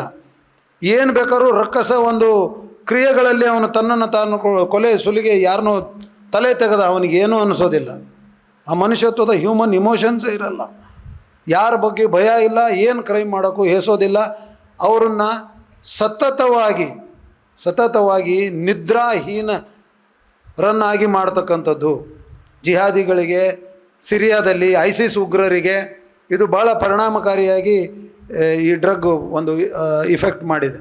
ಅವರು ತುಂಬ ಇದನ್ನು ಉಪಯೋಗಿಸ್ತಾ ಇದ್ದಾರೆ. ಒಂದು ಟ್ರಾನ್ಸಿಟ್ ಪಾಯಿಂಟ್ ಮಾಡಿ ನಮ್ಮ ದೇಶದಲ್ಲಿ ಅದನ್ನು ಮಾರಾಟ ಮಾಡೋದು, ಸರಬರಾಜು ಮಾಡೋದಕ್ಕೆ, ಅದನ್ನು ವ್ಯಸನ ಮಾಡೋದಕ್ಕೆ ಅದರದ್ದು ಪ್ರಯತ್ನಗಳು ನಡೀತಾ ಇದ್ದರೆ ಏನಾಗ್ಬೋದು ದೇಶದ ಪರಿಸ್ಥಿತಿ? ಯುವ ಪೀಳಿಗೆ ಕೈಯಲ್ಲಿ ಇದು ಸಿಕ್ಕರೆ ಏನಾಗ್ಬೋದು? ಟೆರರಿಸ್ಟಿಗೆ ಇರ್ತಕ್ಕಂಥದ್ದು ಆ ಮನೋಧರ್ಮಕ್ಕೆ ಅನುಕೂಲವಾದಂಥ ಒಂದು ಡ್ರಗ್ಗು ನಮ್ಮ ಯುವ ಸಮುದಾಯ ಕೈಗೆ ಸೇರಿದರೆ ಏನಾಗ್ಬೋದು? ಈ ಥರನೂ ನಿಮಗೆ ಸನ್ನಿವೇಶಗಳನ್ನು ನಾವು ನೋಡ್ತಾ ಇದ್ದೀವಿ. ಒಂದು ಕಡೆ ವೆಸ್ಟ್ ಆ ಥರ ಆಯಿತು, ಅಫ್ಘಾನಿಸ್ತಾನ್, ಇರಾನ್ ಆ್ಯಂಡ್ ಇನ್ನೊಂದು ಪಾಕಿಸ್ತಾನ್. ಇನ್ನು ನಿಮ್ಮ ಈಸ್ಟ್ ಕಡೆ ಬರ್ರಿ, ಸೌತ್ ಈಸ್ಟ್ ಏಷ್ಯಾದಲ್ಲಿ ಕೂಡ ಅದೇ ಕಥೆ ಇದೆ. ಅದಕ್ಕೆ ನೀವು ಗೋಲ್ಡನ್ ಟ್ರಯಾಂಗಲ್ ಅಂತ ಕರಿತೀರಿ. ಮ್ಯಾನ್ಮಾರ್ ನೋಡಿ, ಲಾವೋಸ್ ನೋಡಿ, ಇಂಡೋನೇಷ್ಯಾ ನೋಡಿ. ಅದನ್ನು ನೀವು ಒಂದು if you draw imaginary line, ಅದೊಂದು ಟ್ರಯಾಂಗಲ್ ಥರ ಬರ್ತದೆ. ಸೊ ಈ ಕಡೆ ಅರ್ಧ ಚಂದ್ರಾಕೃತಿ, ಈ ಮೂರು ದೇಶಗಳು ಗೋಲ್ಡನ್ ಕ್ರೆಸೆಂಟ್ ಅಂತ, ಈ ಕಡೆ ಗೋಲ್ಡನ್ ಟ್ರಯಾಂಗಲ್ ಅಂತ. ಇದು ಅಲ್ಲದೆ ಈ ಕ್ಯಾಪ್ಟೋಗಾನ್ ಅಂತ ಮಾತ್ರೆಗಳು. ಮತ್ತು ನಮ್ಮ ದೇಶದಲ್ಲೇ ನಮ್ಮ ಸರಹದ್ದಿಗೆ ನಾವು ಕಮಿಂಗ್ ಟು ಕರ್ನಾಟಕಕ್ಕೆ ಬರೋದಾದರೆ ನಮ್ಮ ಸರಹದ್ದಿಯಲ್ಲಿ ಇರ್ತಕ್ಕಂಥ ರಾಜ್ಯಗಳು ಯಾವುದು? ವಿಶೇಷವಾಗಿ ತಮಿಳುನಾಡು, ಕೇರಳ. ಇಲ್ಲಿ ಕಳ್ಳ ದಾರಿಗಳು ಏನೇನಿದೆ, ಕಾಡುಗಳ ಮೂಲಕ ಏನೇನು ಬರೋಕ್ಕೆ ಸಾಧ್ಯ, ಕರ್ನಾಟಕಕ್ಕೆ ಬೆಳೆದಂಥ ಗಾಂಜಾವನ್ನಾಗಲಿ ಅಥವಾ ಡ್ರಗ್ಸನ್ನಾಗಲಿ ಸರಬರಾಜು ಮಾಡ್ತಾರೆ. Whether it is plant based or whether it is synthetic drugs, ಅದನ್ನು ಸರಬರಾಜು ಮಾಡ್ತಕ್ಕಂಥ ಕಳ್ಳ ದಾರಿಗಳನ್ನು ಹುಡುಕೊಂಡು ಇಲ್ಲಿ ಟ್ರಾನ್ಸಿಟ್ ಪಾಯಿಂಟ್ ಆಗಿ ಉಪಯೋಗಿಸುವಂಥದ್ದು. ರೈಲುಗಳ ಮೂಲಕ ಬರ್ತದೆ. ನಿಮ್ಮ ಆಂಧ್ರ ಪ್ರದೇಶ ಗುಂಟೂರು ರೀಜನ್ ಇರ್ಬೋದು, ಅಥವಾ ನಿಮ್ಮ ಛತ್ತೀಸ್ಗಢ ಮತ್ತು ಒಡಿಶಾ ಕಡೆಯಿಂದ ಬರ್ತಕ್ಕಂಥದ್ದು ಇರ್ಬೋದು. ವಿಮಾನ ನಿಲ್ದಾಣ ಇದೆ, ವಿಮಾನಗಳ ಮೂಲಕನೂ ಬರ್ತದೆ, ಪೋಸ್ಟ್ ಮೂಲಕ ಬರ್ತದೆ. ಮತ್ತು ನಿಮ್ಮ ಇಲ್ಲಿ ಎಲ್ಲ ಸಮುದ್ರ ಉಂಟು, ಪೂರ್ತಿ ಕೋಸ್ಟಲ್ ಏರಿಯಾ. ಸೊ ಬಂದರುಗಳ ಮೂಲಕ ಕೂಡ ಬರ್ತದೆ. ಹೇಗೆ ತಡೆಗಟ್ಟುವುದು? ರಾಜ್ಯಗಳಿಂದ ಅಂತಾರಾಜ್ಯದಲ್ಲಿ ಈ ದಂಧೆ ಹರಡ್ತಾ ಇದೆ. ರಾಷ್ಟ್ರದಲ್ಲಿ ಅಂತಾರಾಷ್ಟ್ರೀಯ ಮಟ್ಟದಲ್ಲೂ ಕೂಡ ನಮ್ಮ ದೇಶದ ಸರಹದ್ದನ್ನು ದಾಟಿ ಬೇರೆ ಬೇರೆ ಕಡೆಯಿಂದ ಕೂಡ ನಮ್ಮ ದೇಶದಲ್ಲಿ ಈ ಡ್ರಗ್ಸು ವ್ಯಾಪಕವಾಗಿ ಬರ್ತಾ ಇದೆ, ಬೆಳೀತಾ ಇದ್ದಾರೆ. ಮತ್ತು ಕ್ಲ್ಯಾಂಡಸ್ಟೀನ್ ಏನು ಡ್ರಗ್ ಮ್ಯಾನುಫ್ಯಾಕ್ಚರಿಂಗ್ ಯೂನಿಟ್ಸ್ ಇದೆ, ನಾವು ಅದಕ್ಕೆ ಕ್ಲ್ಯಾಂಡಸ್ಟೀನ್ ಲ್ಯಾಬೊರೇಟರೀಸ್ ಅಂತ ಕರಿತೀವಿ. 2 ಸತಿ ನಿಮಗೆ ಗೊತ್ತಿರ್ಬೋದು, ಇತ್ತೀಚಿನ ದಿನಮಾನಗಳಲ್ಲಿ ನೀವು ನೋಡಿರ್ಬೋದು. ಭಾಳ ಒಂದು ವರ್ಷ 2 ವರ್ಷ ಒಳಗೇ ಆಗಿರೋದು. ಬೆಂಗಳೂರಿಗೆ ಮಹಾರಾಷ್ಟ್ರ ಪೊಲೀಸ್ನವರು ಬಂದು ದಾಳಿ ಮಾಡಿ ಕೋಟ್ಯಾಂತರ ರೂಪಾಯಿ ಅಕ್ರಮ ಒಂದು ಏನು ಡ್ರಗ್ಸ್ ಜಾಲವನ್ನು ಪತ್ತೆ ಮಾಡಿದ್ರು. ಅದೇ ರೀತಿ ಮಹಾರಾಷ್ಟ್ರ ಪೊಲೀಸ್ ಒಂದು ಸತಿ ಬಂದು ಮೈಸೂರಲ್ಲಿ ದಾಳಿ ಮಾಡಿ ಕ್ಲ್ಯಾಂಡಸ್ಟಿನ್ ಲ್ಯಾಬನ್ನೇ ಪತ್ತೆ ಮಾಡಿದ್ರು. ಸೊ ಇಲ್ಲಿ ವಿಪುಲವಾದಂಥ ಅವಕಾಶಗಳಿದ್ದಾವೆ ಸರಬರಾಜು ಮಾಡೋದಕ್ಕೆ. ರಸ್ತೆ ಮೂಲಕ, ವಿಮಾನ ಮೂಲಕ, ಬಂದರುಗಳ ಮೂಲಕ, ನಿಮ್ಮ ಪೋಸ್ಟ್ ಆಫೀಸ್ಗಳ ಮೂಲಕ. ಯುವ ಸಮುದಾಯವೇ ಮೇಜರ್ ಟಾರ್ಗೆಟ್ ಮಾಡ್ತಕ್ಕಂಥದ್ದು. ಒಮ್ಮೆ ಅವ್ರನ್ನ ಹೇಗಾದರೂ ಮಾಡಿ ಈ ಬಲೆಗೆ ಬೀಳಿಸ್ಬಿಟ್ರೆ ಅವನು 10 ಜನಕ್ಕೆ ಮತ್ತೆ ಹೋಗಿ ಚೆನ್ನಾಗಿ ಕಿಕ್ ಕೊಡ್ತದೆ ಅಂತ ಹೇಳಿ ಸ್ಟಾರ್ಟ್ ಮಾಡುವಂಥ. ಇತ್ತೀಚೆಗೆ ಮೊನ್ನೆ ಕೂಡ ನಾನು ಪೇಪರಲ್ಲಿ ನೋಡ್ತಾ ಇದ್ದೆ, ವ್ಯಾಪಿಂಗ್ ಅಂತ ಒಂದು ಬಂದಿದೆ, VAPING, ವ್ಯಾಪಿಂಗ್ ಅಂತ. ಸಿಗರೇಟ್ಸ್ ಅಂತ ಬಂದಿದೆ, ಕೇಳಿದ್ದೀರಾ? ನಿಮ್ಮನ್ನು ಮಾತಾಡಿಸ್ಲಿಲ್ಲ ಅಂದ್ರೆ ನಿದ್ದೆ ಮಾಡಿಬಿಡ್ತೀರೇನೋ ಅಲ್ಲಿ ಕೂತ್ಕೊಂಡು. ಅದಕ್ಕೆ ಸಿಗರೇಟ್ಸ್ ಅಂತ ಬಂದಿದೆ, ಕೇಳಿದ್ದೀರಾ? ಅದು ಸಿಗರೇಟ್ಸಲ್ಲಿ ಅದು ವ್ಯಾಪಿಂಗ್ ಅಂತ ಒಂದು ನಶೆ ಮಾಡ್ತಕ್ಕಂಥ ದ್ರವ್ಯವನ್ನು ಹಾಕ್ಕೊಂಡ್ಬಿಟ್ಟು ಹೊಡಿತಾರೆ. ಇದು ಸ್ಮೋಕ್ ಮಾಡ್ದಂಗೆ ಮಾಡ್ತಾರೆ. ಇಲ್ಲಿವರೆಗೂ ಯಾವುದೋ ಭ್ರಮೆಯಲ್ಲಿದ್ದರು ಅವರು. ಸಿಗರೇಟು ಇಂಥದಕ್ಕೆಲ್ಲನೂ ಇದು ಆಲ್ಟರ್ನೇಟಿವ್, ಲೆಸ್ ಹಾರ್ಮ್ಫುಲ್ ಅಂತ ಇದ್ದರು. ಬಟ್ ಈಗ ಅದು ಗೊತ್ತಾಗಿದೆ, ಸಿಗರೇಟ್ ಎಲ್ಲಕ್ಕಿಂತನೂ ತಂಬಾಕುಕ್ಕಿಂತ 8 ಪಟ್ಟು ಅದರ ದುಷ್ಪರಿಣಾಮ ಜಾಸ್ತಿ ಇದೆ ಅಂತ ಗೊತ್ತಾಗಿದೆ ಇತ್ತೀಚೆಗೆ. ಬೈ ಯೂಸಿಂಗ್ ಇಲೆಕ್ಟ್ರಾನಿಕ್ ಸಿಗರೇಟ್ಸ್, ವ್ಯಾಪಿಂಗ್ ಅಂತ ಕರೀತಾರೆ. ನಿಮ್ಮ ಲಂಗ್ಸ್ ಹಾಳಾಗಿ ಹೋಗ್ತಕ್ಕಂಥದ್ದು, ಹಾರ್ಟ್ ಮೇಲೆ ದುಷ್ಪರಿಣಾಮ ಬೀರ್ತಕ್ಕಂಥದ್ದು, ಸಣ್ಣ ವಯಸ್ಸಿನಲ್ಲೇ ರೋಗಗ್ರಸ್ತರಾಗಿ ನೀವೇನು ಮಾಡೋಕ್ಕೆ ಸಾಧ್ಯ ಇಲ್ಲ. ಸ್ವಾಸ್ಥ್ಯ ಚೆನ್ನಾಗಿ ಇಟ್ಕೊಂಡಿರ್ತಕ್ಕಂಥ ಸ್ವಚ್ಛ ಮನಸ್ಥಿತಿಯ ಮನುಷ್ಯನಿಂದ ಸ್ವಾಸ್ಥ್ಯ ಸಮಾಜ ನಿರ್ಮಾಣ ಮಾಡೋಕ್ಕೆ ಸಾಧ್ಯ ಹೊರತು ರೋಗಗ್ರಸ್ತರಿಂದ ಅಲ್ಲ. ಯಾವ ಮಟ್ಟಕ್ಕೆ ನಾವು ತಲುಪಿದ್ದೀವಿ ಅಂದರೆ, ಶಿವಮೊಗ್ಗದಲ್ಲಿ ಲಾಸ್ಟ್ ಟೈಮ್ ನಿಮ್ಗೆ ಹೇಳಿದ್ದೀನೋ ಇಲ್ಲೋ ನೆನಪಿಲ್ಲ, ಒಂದು ಸತಿ ಹೀಗೆ ಒಂದು ಮಾಹಿತಿ ಬಂತು ನಮಗೆ. ನೋಡಿ, ಇಲ್ಲಿ ವೈದ್ಯಕೀಯ ಶಿಕ್ಷಣ ವಿದ್ಯಾರ್ಥಿಗಳು ಇದರಲ್ಲಿ ಭಾಗಿಯಾಗಿದ್ದಾರೆ ಅಂತ ಒಂದು ಮಾಹಿತಿ ಆಧರಿಸಿ 6ನೇ 7ನೇ ಮಾಡಿ ಅಂತಸ್ತಿನ ಒಂದು ಬಿಲ್ಡಿಂಗಲ್ಲಿ ರೇಡ್ ಮಾಡಿದಾಗ 2 ಸಿಕ್ಕರು. ವೈದ್ಯಕೀಯ ವಿದ್ಯಾರ್ಥಿ 2 ಸಿಕ್ಕಿದ್ರು. ಅವನಿಗೂ ಮದುವೆ ಆಗಿದೆ, ಇವಳಿಗೂ ಮದುವೆ ಆಗಿದೆ. ಅವರಿಬ್ಬರು ಜೊತೆಯಲ್ಲಿ ಲಿವ್ ಇನ್ ರಿಲೇಷನ್ಶಿಪ್ಪಲ್ಲಿ ಇದ್ದಾರಂತ. ಮೆಡಿಕಲ್ ಕೋರ್ಸ್ ಮಾಡೋಕ್ಕೆ ಬಂದಿದ್ರು, ಲಿವ್ ಇನ್ ರಿಲೇಷನ್ಶಿಪ್ ಮುಂದುವರ್ಸೋಕ್ಕೆ ಬಂದಿದ್ರು, ಗೊತ್ತಿಲ್ಲ. ಸರ್ಚ್ ಮಾಡಿದಾಗ ಒಂದು 5-6 kg ಗಾಂಜಾ ಸಿಕ್ತು ಅವ್ರದ್ದು ರೂಮಲ್ಲಿ. ನಾವು ಸ್ವಲ್ಪ ಹೀಗೆ ಅವರ ಹತ್ರ ಮಾತಾಡ್ತಾ ಗಲಾಟೆ ಮಾಡಿದಾಗ ಅವ್ರಿಗೆ ಹಾಗೆ ಸ್ವಲ್ಪ ದೀರ್ಘವಾಗಿ ವಿಚಾರಣೆ ಏನು ಬಿಡಿ ಸರ್, ನಮ್ಮದೇನಿದೆ, ಅಲ್ಲಿ ಒಂದು ಮೆಡಿಕಲ್ ಕಾಲೇಜ್ ಇದೆ, ಅಲ್ಲಿ ಎದುರುಗಡೆ ಒಬ್ಬ ಇಂಥವನಿದ್ದಾನೆ, ಹೋಗಿ ಅವ್ರ ಮನೆ ಚೆಕ್ ಮಾಡಿ ಆಮೇಲೆ ಮಾತಾಡಿ. ಏನಪ್ಪ ಇವರು ಹೀಗೆ ಹೇಳ್ತಾರೆ ಅಂತ ಹೇಳಿ ಅಲ್ಲಿ ಒಂದು ವಾಸದ ಮನೆಯಲ್ಲಿ 3 ಬೆಡ್ರೂಮ್ ಹೌಸ್ ಒಬ್ಬ ಬಾಡಿಗೆ ತೊಗೊಂಡಿದ್ದ, ತೆಲಂಗಾಣದ ವಿದ್ಯಾರ್ಥಿ, ಹೆಸರು ಬೇಡ. ಪಾಪ ತಂದೆ ತಾಯಿ ಮನೆ ಮಠ ಎಲ್ಲ ಮಾರ್ಕೊಂಡು ರಸ್ತೆಗೆ ಬಂದಿದ್ದಾರೆ. ಕೋಟಿಗಟ್ಟಲೆ ಅವನಿಗೆ ಡೊನೇಷನ್ ಕೊಟ್ಟು ಸೇರಿಸಿದ್ದಾರೆ. ಅಲ್ಲಿ ಒಳಗೆ ಹೋಗಿ ಆ ಬಾಗಿಲು ತೆಗೆದು ನೋಡಿದ್ರೆ ಆಘಾತಕಾರಿ ಬೆಳವಣಿಗೆ. ನಾನಂತೂ ನೋಡಲಿಲ್ಲ, ಮುಂದೆ ನೋಡ್ತೀನಿ ಇಲ್ಲೋ ಗೊತ್ತಿಲ್ಲ ನನಗೆ. ಆ ವೈದ್ಯಕೀಯ ವಿದ್ಯಾರ್ಥಿ 3 ಬೆಡ್ರೂಮ್ ರೂಮಲ್ಲಿ ಮಧ್ಯದಲ್ಲಿ ಇರ್ತಕ್ಕಂಥ ಒಂದು ಬೆಡ್ರೂಮನ್ನು ಕಂಪ್ಲೀಟ್ ಕವರ್ ಮಾಡಿಬಿಟ್ಟಿದ್ದಾನೆ. ಕಿಟಕಿಗಳನ್ನು ಎಲ್ಲ ಕರ್ಟನ್ ಎಲ್ಲ ಹಾಕಿ ಮುಚ್ಚಿ ಪೂರ್ತಿ ಕಗ್ಗತ್ತಲು ಮಾಡಿದ್ದಾನೆ. ಮಧ್ಯದಲ್ಲಿ ಒಂದು ಟೆಂಟ್ ಹಾಕಿದ್ದಾನೆ, ಮಧ್ಯದಲ್ಲಿ ರೂಮ್ ಮಧ್ಯದಲ್ಲಿ ಟೆಂಟ್ ಹಾಕಿಬಿಟ್ಟು ಒಳಗಡೆ ಕುಂಡ್ಲಿ ದೊಡ್ಡದು ಇರ್ತದಲ್ಲ, ಹೂ ಕುಂಡ್ಲಿ ಅದೆಲ್ಲ ನೀವು ಗಿಡಗಳನ್ನು ಹಾಕೋಕ್ಕೆ ಉಪಯೋಗಿಸ್ತಿರಲ್ಲ ಪಾಟ್.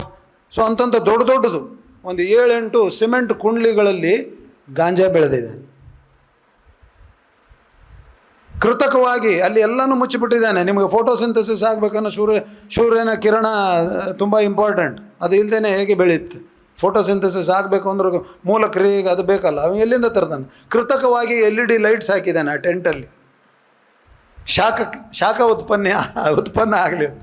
ಅವು ಎಷ್ಟು ಚೆನ್ನಾಗಿ ಬೆಳೆದಿದ್ದಾವೆ, ಮಾತಾಡ್ಕೊಂಡು ಕಾಣಿಸುತ್ತೆ. ಬಹುಶಃ ಒಂದು ಪಕ್ಕ ಒಂದು ಕುಂಡ್ಲಿಯಲ್ಲಿ 7-8 ಕುಂಡ್ಲಿಯಲ್ಲಿ ಇಷ್ಟಿಷ್ಟು ಎತ್ತರ ಗಾಂಜಾ ಗಿಡಗಳು ಬೆಳೆದಿದ್ದು ನೋಡಿ ಸುಸ್ತಾಗ್ಬಿಟ್ಟಿವಿ ನಾವು.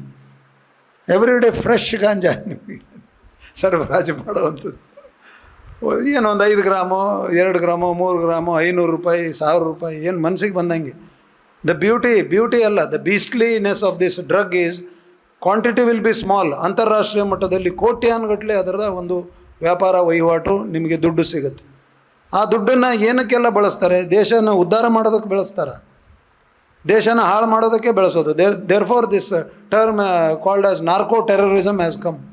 ಒಂದು ದೇಶದ ವಿಚಿತ್ರಕಾರಕ ಶಕ್ತಿಗಳಿಗೆ ಬೆಂಬಲ ಕೊಟ್ಟು ದೇಶನ ಹಾಳು ಮಾಡಬೇಕು ಅಂದರೆ ಅಲ್ಲಿ ಡ್ರಗ್ಸು ದಂಧೆ ಮಾಡ್ತಕ್ಕಂಥವ್ರು ಸಣ್ಣ ಕ್ವಾಂಟಿಟಿಯಲ್ಲಿ ಅಂತಾರಾಷ್ಟ್ರೀಯ ಮಟ್ಟದಲ್ಲಿ ವಿಪುಲವಾದಂಥ ಅವಕಾಶ ಮಾರಾಟ ಮಾಡಿ ಬಂದಿರತಕ್ಕಂಥ ಹಣದಿಂದ ಟೆರರ್ ಫಂಡಿಂಗ್ ಮಾಡುವಂಥದ್ದು.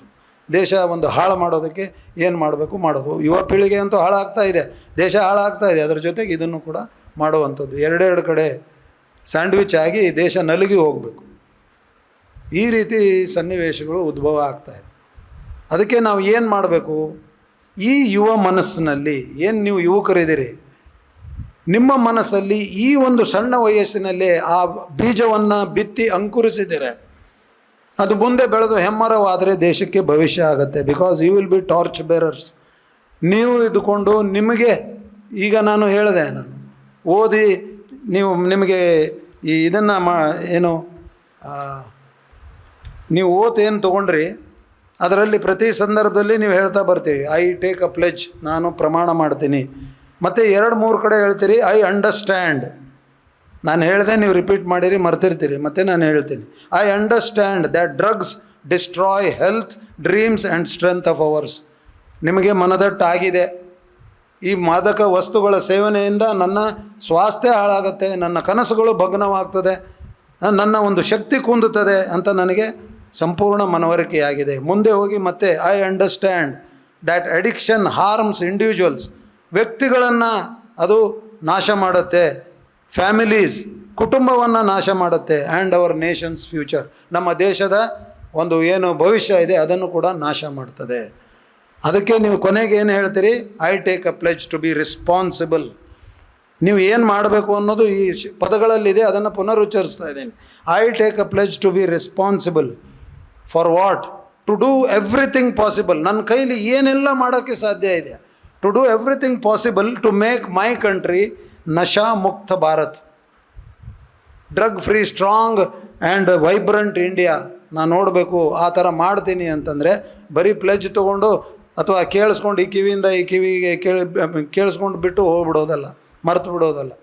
You should feel it, you should relive your pledge.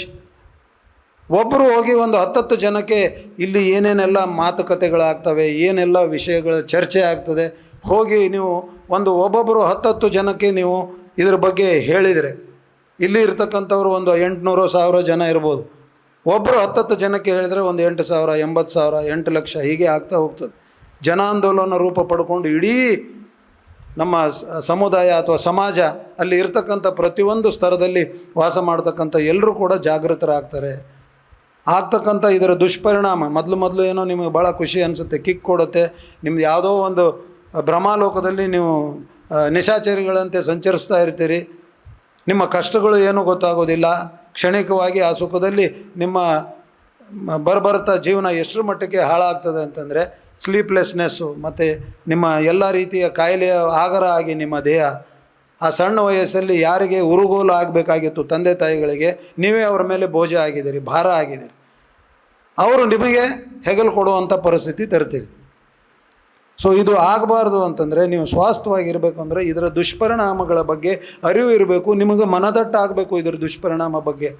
ನಾನಷ್ಟೇ ಮನದಟ್ಟು ಮಾಡ್ಕೊಳ್ಳೋದಲ್ಲ, ನಾನು ಇತರರಿಗೂ, ಇತರ ಕುಟುಂಬದವ್ರಿಗೂ, ದೇಶವಾಸಿಗಳಿಗೂ ಅನೇಕ ಜನ ನನ್ನ ಸಂಪರ್ಕ ಬರೋವ್ರಿಗೂ ಕೂಡ ಇದ್ರ ಬಗ್ಗೆ ನಾನು ಹೇಳ್ತೀನಿ, ಅವ್ರಿಗೆ ಅರಿವನ್ನು ಮೂಡಿಸ್ತೀನಿ. ಎಲ್ಲರೂ ಸೇರಿ ಒಂದು ಯುವ ಸಮುದಾಯ 60 ಕೋಟಿಗೂ ಹೆಚ್ಚು ಈ ದೇಶವನ್ನು ನಶಾಮುಕ್ತ ಭಾರತ ಮಾಡೋಕ್ಕಾಗೋದಿಲ್ಲ ಅಂದ್ರೆ it will be a great shame on us. ಆ ಹಿನ್ನೆಲೆಯಲ್ಲಿ ನಾನು ಈ ಅನೇಕ ವಿಷಯಗಳ ಬಗ್ಗೆ ನಾನು ಪ್ರಸ್ತಾಪ ಮಾಡ್ತಾಯಿದ್ದೀನಿ. ಕೆಲವು ಎಕ್ಸಾಂಪಲ್ಸ್ ಕೂಡ ಕೊಡ್ತಾಯಿದ್ದೀನಿ. ಸ್ವಲ್ಪ ವಿಷಯಾಂತರ ಆಗ್ಬೋದು. ಇದು ಡ್ರಗ್ ಬಗ್ಗೆ ಇಲ್ಲಿವರೆಗೂ ನಾನು ಹೇಳಬೇಕಾದ್ದು ಹೇಳೋದು ಬೇಕಾದಷ್ಟು ಇದೆ. ಹೇಳೋಕ್ಕಿಂತನೂ ಕ್ರಿಯೆಯಲ್ಲಿ ತರೋದು, ಅನುಷ್ಠಾನ ಮಾಡುವಂಥದ್ದು ಬೇಕಾದಷ್ಟಿದೆ. ಈಗಾಗಲೇ ನಾನು ಡ್ರಗ್ ಫ್ರೀ ಕರ್ನಾಟಕ ಬಗ್ಗೆ ಮಾತಾಡಿದೆ. ಅಥವಾ ಅದು ನಿಮ್ಮ NCB ಅವರು ಕೂಡ ಒಂದು ಆ್ಯಪನ್ನು ಡೆವಲಪ್ ಮಾಡಿದ್ದಾರೆ. ಅದನ್ನು ಕೂಡ ನೀವು ಡೌನ್ಲೋಡ್ ಮಾಡಿಕೊಂಡು ಡ್ರಗ್ ಫ್ರೀ ಕರ್ನಾಟಕ ಅಂತ, ಅದರಲ್ಲಿ ಬೇರೆ ಬೇರೆ ಮಜಲ್ಗಳಿದ್ದಾವೆ, ವಿಷಯಗಳಿದೆ. ಯಾರಾದರೂ ಡ್ರಗ್ ಮ್ಯಾನುಫ್ಯಾಕ್ಚರ್ ಮಾಡ್ತಾಯಿದ್ರೆ, ಬೆಳೀತಾ ಇದ್ದರೆ, ಸರಬರಾಜು ಮಾಡ್ತಾಯಿದ್ರೆ, ಮಾರಾಟ ಮಾಡ್ತಾಯಿದ್ರೆ, ಟ್ರಾನ್ಸ್ಪೋರ್ಟ್ ಮಾಡ್ತಾಯಿದ್ರೆ, ಅವರೇ ಒಂದು ಕ್ಲ್ಯಾಂಡಸ್ಟೈನ್ ಲ್ಯಾಬೊರೇಟರಿ ತೆಗೆದುಬಿಟ್ಟು ಅವರು ಉತ್ಪಾದನೆ ಮಾಡ್ತಾಯಿದ್ರೆ, ಈ ಎಲ್ಲದರ ಬಗ್ಗೆ ಕೂಡ ನೀವು ಆ ಆ್ಯಪನ್ನು ಡೌನ್ಲೋಡ್ ಮಾಡಿಕೊಂಡು ಅದರಲ್ಲಿ ನೀವು ಮಾಹಿತಿಯನ್ನು ಕೊಡ್ಬೋದು. ನಿಮ್ಮ ಮಾಹಿತಿಯನ್ನು ಗೌಪ್ಯವಾಗಿ ಇಡಲಾಗುತ್ತೆ. ಆ್ಯಂಡ್ ಲಾ ಎನ್ಫೋರ್ಸಿಂಗ್ ಏಜೆನ್ಸಿ ಏನಿದೆ ಅವ್ರ ಕೆಲಸ ಅವ್ರು ಮಾಡ್ತಾರೆ. ಹೇಗೆ 1930 ಇದೆ, 112 ಅಂತ ನಮ್ಮ ಕರ್ನಾಟಕದಲ್ಲಿದೆ. ನಿಮ್ಮ NCB ಅವರು ಮಾನಸ್ ಅಂತ ಒಂದು ಪೋರ್ಟಲನ್ನು ತಂದಿದ್ದಾರೆ. 1933 ಅಂತ ನಿಮಗೆ ಟೋಲ್ ಫ್ರೀ ನಂಬರ್ ಇದೆ. ನೀವು ಆ ನಂಬರಿಗೆ ಕರೆ ಮಾಡಿ ನಿಮ್ಮಲ್ಲಿ ಇರ್ತಕ್ಕಂಥ ಯಾವುದೇ ಮಾಹಿತಿಯನ್ನು ಕೊಟ್ಟರೆ, ನೀವು ಕೊಟ್ಟಿರ್ತಕ್ಕಂಥ ನಿಮ್ಮ ಮಾಹಿತಿಯನ್ನು ಗೌಪ್ಯವಾಗಿ ಇಟ್ಕೊಂಡು ನಿಮ್ಮ ಅಸ್ತಿತ್ವವನ್ನು ಪ್ರಚುರಪಡಿಸದೆ ಏನು ಅವರಿಗೆ ಶಿಕ್ಷೆ ಮಾಡಬೇಕು ಕಾನೂನಾತ್ಮಕವಾಗಿ ಅದು ಮಾಡೋದಕ್ಕೆ ಸಾಧ್ಯ ಇದೆ. ಈ ಹಿನ್ನೆಲೆಯಲ್ಲಿ ನಮ್ಮದೇನಾಗುತ್ತೆ, ನನ್ನ ಕೈಲಿ ಏನು ಮಾಡೋಕ್ಕಾಗತ್ತೆ ಅಂತ ಆ ಉದಾಸೀನತೆ ಬೇಡ. ಪ್ರತಿಯೊಬ್ಬರದ್ದು ಜವಾಬ್ದಾರಿ ಇದೆ. ನಶಾಮುಕ್ತ ಭಾರತ ನಾವು ನಿಜವಾಗ್ಲೂ ಮಾಡಬೇಕು ಅಂದರೆ ಪ್ರತಿಯೊಬ್ಬರಲ್ಲೂ ಆ ಒಂದು ಜಾಗೃತಿ ಮೂಡಬೇಕು. ಪ್ರತಿಯೊಬ್ಬರೂ ಹೋಗಿ ತಮ್ಮ ತಮ್ಮ ನೆರೆಹೊರೆಯವರು, ತಮ್ಮ ಸಂಪರ್ಕಕ್ಕೆ ಬರತಕ್ಕಂಥವ್ರಿಗೆ ಹೇಳಬೇಕು, ಇದರ ದುಷ್ಪರಿಣಾಮ ಬಗ್ಗೆ ಅರಿವು ಮೂಡಿಸ್ಬೇಕು. ಎಲ್ಲರೂ ಒಗ್ಗಟ್ಟಿನಿಂದ ಮುಂದೆ ಹೊರಟ್ರೆ ದೇಶದ ಒಂದು ಭದ್ರತೆ ಇರ್ಬೋದು ಅಥವಾ ಭವಿಷ್ಯಕ್ಕೆ ಯಾವತ್ತೂ ಕೂಡ ಒಳ್ಳೆಯ ಅಡಿಪಾಯನೇ ಹಾಕದಂಗೆ ನಾವು ಆಗುತ್ತೆ. ಆ ನಿಟ್ಟಿನಲ್ಲಿ ಅನೇಕ ವಿಷಯಗಳು ನಾನಿಲ್ಲಿ ಪ್ರಸ್ತಾಪ ಮಾಡಿದ್ದೀನಿ. ಸೊ ಇದ್ರ ಜೊತೆಗೆ ಭಾಳ ಡಿಸ್ಟರ್ಬಿಂಗ್, ಒಂದು ವಾರದಿಂದ ಸರಿಯಾಗಿ ನಿದ್ದೆ ಮಾಡೋಕ್ಕಾಗ್ತಾ ಇಲ್ಲ ನನಗೆ. ಆ ಬೆಳವಣಿಗೆ ಹೇಳಬಾರ್ದು, ಬಟ್ ಇಲ್ಲಿ ಅನಿವಾರ್ಯ ಹೇಳಲೇಬೇಕಾದಂಥ ನನ್ನ ಒಂದು ದಾಯಿತ್ವ ಅಂತ ನಾನು ಅಂದ್ಕೊಂಡು ಹೇಳ್ತಾ ಇದ್ದೀನಿ. ಒಂದು ಕಡೆ ನಶೆ ಒಂದು ವ್ಯಾಮೋಹಕ್ಕೆ ಒಳಗಾಗಿ ತಮ್ಮ ಜೀವನವನ್ನು ಹಾಳು ಮಾಡ್ಕೊಳ್ತಾ ಇರ್ತಕ್ಕಂಥ ಒಂದು ಯುವ ಸಮುದಾಯನ ನಾನು ನೋಡಿದರೆ, ಇನ್ನೊಂದು ಯುವ ಸಮುದಾಯ ನಾನು ನೋಡ್ತಾ ಇದ್ದೀನಿ 18 ವರ್ಷ ಮೀರಿಲ್ಲ. ಅವರಿಗೆ ಎಲ್ಲ 18 ವರ್ಷ ಮೀರಿದ ನಂತರದಲ್ಲಿ ಏನೇನೆಲ್ಲ ಅವರು ಶಾರೀರಿಕವಾಗಿ ಬೆಳವಣಿಗೆ ಹೊಂದಿ ಏನೇನೆಲ್ಲ ಮಾಡಬೇಕು, ಮದುವೆ ಮುಂಜುವೆ ಪ್ರೀತಿ ಪ್ರೇಮ, ಅದೆಲ್ಲ 18 ವರ್ಷ ಕೆಳಗಡೆನೇ ಆರಂಭ ಆಗಿದೆ ಎಲ್ಲ ಕಡೆ.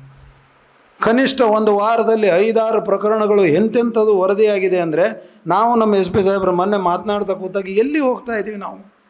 ಇದು ನಿಜಾನ? ಚೂಟ್ಕೊಂಡು ನೋಡ್ಕೊಳ್ಬೇಕು ನಾವು. ನಿಜಾನ ಈ ಥರ ಆಗ್ತಾ ಇದೆಯಾ? I am talking about Mangaluru, ಬೇರೆ ಎಲ್ಲೂ ಯಾವುದೂ ಉದಾಹರಣೆ ಕೊಡ್ತಾ ಇಲ್ಲ. ನಮ್ಮ ಕಣ್ಣೆದುರುಗಡೆ 5-6 ಪ್ರಕರಣಗಳಾಗಿದ್ದಾವೆ.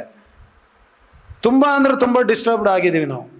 ಹೌ ಕ್ಯಾನ್ ದಿಸ್ ಹ್ಯಾಪನ್ ಅಂತ ಯಾರು ಎಲ್ಲಿ ಏನೂ ಹೇಳಲ್ಲ. ಒಟ್ಟು ನಮ್ಮ ದಕ್ಷಿಣ ಕನ್ನಡದಲ್ಲಿ ಅಪ್ಪ 3 ವರ್ಷದ ಮಗಳ ಮೇಲೆ ಬಲಾತ್ಕಾರ ಮಾಡ್ತಾನೆ. 4-5 ದಿವಸದ ಹಿಂದೆ ಪ್ರಕರಣ ಆಗಿದೆ. ಹೇಗೆ ಸಹಿಸ್ಕೊಳ್ಳೋಕೆ ಸಾಧ್ಯ? ಹೌಕೆ ನೀವು ನಿನ್ನೆ ಮೊನ್ನೆ ಒಂದು ಪ್ರಕರಣದಲ್ಲಿ 2 ವರ್ಷದ ಹಿಂದೆ ಆಗಿದೆ ಘಟನೆ. ಸಣ್ಣ ಮಗು, 4-5 ವರ್ಷ ಮಗು ಶಾಲೆಯಿಂದ ಬರಬೇಕಾದ್ರೆ ಅಕ್ಕಪಕ್ಕದಲ್ಲಿ ಇರ್ತಕ್ಕಂಥ ನೆರೆ ಅವ್ರ ನೆಂಟರು, ಆ ಹುಡುಗರು, ಒಬ್ಬ 14-15 ವರ್ಷ, ಇನ್ನೊಬ್ಬ 13 ವರ್ಷನ, ಅವರು ಕರ್ಕೊಂಡೋಗಿ ಲೈಂಗಿಕ ಕ್ರಿಯೆ ಮಾಡ್ತಾರೆ. ಇವನು ಮಾಡ್ಬೇಕಾರೆ ಅವನು ವಿಡಿಯೋ ಮಾಡ್ತಾನೆ, ಅವನು ಮಾಡ್ಬೇಕಾದ್ರೆ ಇವನು ವಿಡಿಯೋ ಹರಿದಾಡ್ತಾ ಇದೆ 2 ವರ್ಷದ ನಂತರದಲ್ಲಿ. ನಿನ್ನೆ ಅದು ನೋಡಿದಾಗಿಂದೂ ಒಂದು ಮಾನಸಿಕವಾಗಿ ಒಂಥರ ಮೆಂಟಲ್ ಆದಂಗೆ ಆಗ್ಬಿಟ್ಟಿದೆ. I don't know where we are heading. ಏನು ನಾನ್ ಸೆನ್ಸ್ ರೀ ಇದು? Can you just imagine? ಆ ಹುಡುಗಿ ಆರ್ಥನಾದ ನೆನೆಸ್ಕೊಂಡ್ಬಿಟ್ರೆ ಯಾವ ಪಾಪಿನೂ ನೋಡಬಾರ್ದು ರೀ. ಅದನ್ನು ಯಾರು ಕೇಳಲೂಬಾರ್ದು, ನೋಡಲೂಬಾರ್ದು. ಆ ಮಾಹಿತಿಯನ್ನು ನಾವು ಸ್ವೀಕಾರ ಮಾಡೋದಕ್ಕೆ ಭಾಳ ಕಷ್ಟ ಆಗ್ತಾಯಿದೆ.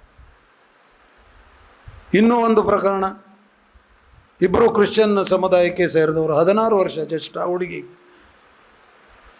ಅವರೇನೋ ಅಂತರ್ಜಾಲದ ಮೂಲಕ ಏನೋ ಪರಿಚಯ ಮಾಡಿಕೊಂಡ್ರು, ಇನ್ಸ್ಟಾಗ್ರಾಮಲ್ಲಿ ಏನೋ ಮೆಸೇಜ್ಗಳನ್ನು ಕಳಿಸಿ ಆಯಿತು, ಓಡೋಗಿದೆ. ಆ ಹುಡುಗಿಗೆ 16 ವರ್ಷ, ಅವನು ಹುಡುಗನಿಗೆ 36 ವರ್ಷ. ನಗಾಡೋದಲ್ರಿ, ಇದ್ರ ಪರಿಣಾಮ ಅರ್ಥ ಮಾಡ್ಕೊಳ್ಳಿ. ನಾನು ಹೇಳ್ತಕ್ಕಂಥದ್ದು ಗಂಭೀರತೆ ಅರ್ಥ ಮಾಡ್ಕೊಳ್ಳಿ. ಎಷ್ಟು ತಲೆ ಕೆಡಿಸ್ಕೊಂಡಿದ್ದಾಳೆ ಆ ಹೆಣ್ಮಗಳು ಅಂದರೆ, ಮನೆಯಲ್ಲಿರುವಂಥ ಎಲ್ಲ ಚಿನ್ನವನ್ನು ತಂದು ಅವನಿಗೆ ದಾರೆ ಎರೆದಿದ್ದಾಳೆ. ಅವನು ತಗೊಂಡೋಗಿ ಎಲ್ಲೆಲ್ಲೋ ಅದನ್ನು ಮಾರಿನೋ ಅಡ ಇಟ್ಟನೋ ದುಡ್ಡು ತೊಗೊಂಡು 7-8 ಲಕ್ಷ ರೂಪಾಯಿ ಮಜಾ 1.5 ತಿಂಗಳು ಅಲ್ದಾಡಿದ್ದಾರೆ ಎಲ್ಲ ಕಡೆಗೆ. ದೇಶಾದ್ಯಂತ ಪರ್ಯಟನೆ ಸಂಚಲನ ಅವ್ರದ್ದು ಇಬ್ಬರದು. ಏನಾಗಬೇಕು ತಂದೆ ತಾಯಿಗಳ ಪರಿಸ್ಥಿತಿ? ಇನ್ನೂ ಒಂದು ಪ್ರಕರಣ ಇಲ್ಲೇ ನಡೆದಿದ್ದು, ಒಂದು ವಾರದಲ್ಲೇ ತೀರಾ ಆಘಾತ ಅಂದರೆ ತೀರಾ ಆಘಾತ. ತಲೆ ಸುತ್ತುತ್ತಾ ಇದೆ, ಹೇಳೋಕ್ಕೂ ಕೂಡ ಹಿಂಸೆ ಆಗ್ತಾ ಇದೆ ನನಗೆ. ಮತ್ತೆ 2 ಜನ ವಿದ್ಯಾರ್ಥಿಗಳು, ಒಬ್ಬಳು PUC 16 ವರ್ಷ, ಒಬ್ಬನು 9th ಸ್ಟ್ಯಾಂಡರ್ಡಲ್ಲಿ ಓದ್ತಾ ಇದ್ದಾನೆ, ಜಸ್ಟ್ 13 ಇಯರ್ಸ್ 14 ಇಯರ್ಸ್. ಇಬ್ಬರ ಮೊದಲೇ ಆಕರ್ಷಣೆ ಆಗುತ್ತೆ, ಲೈಂಗಿಕ ಕ್ರಿಯೆಯಲ್ಲಿ ತೊಡಗುತ್ತಾರೆ. She is pregnant by 2 months. Can you imagine?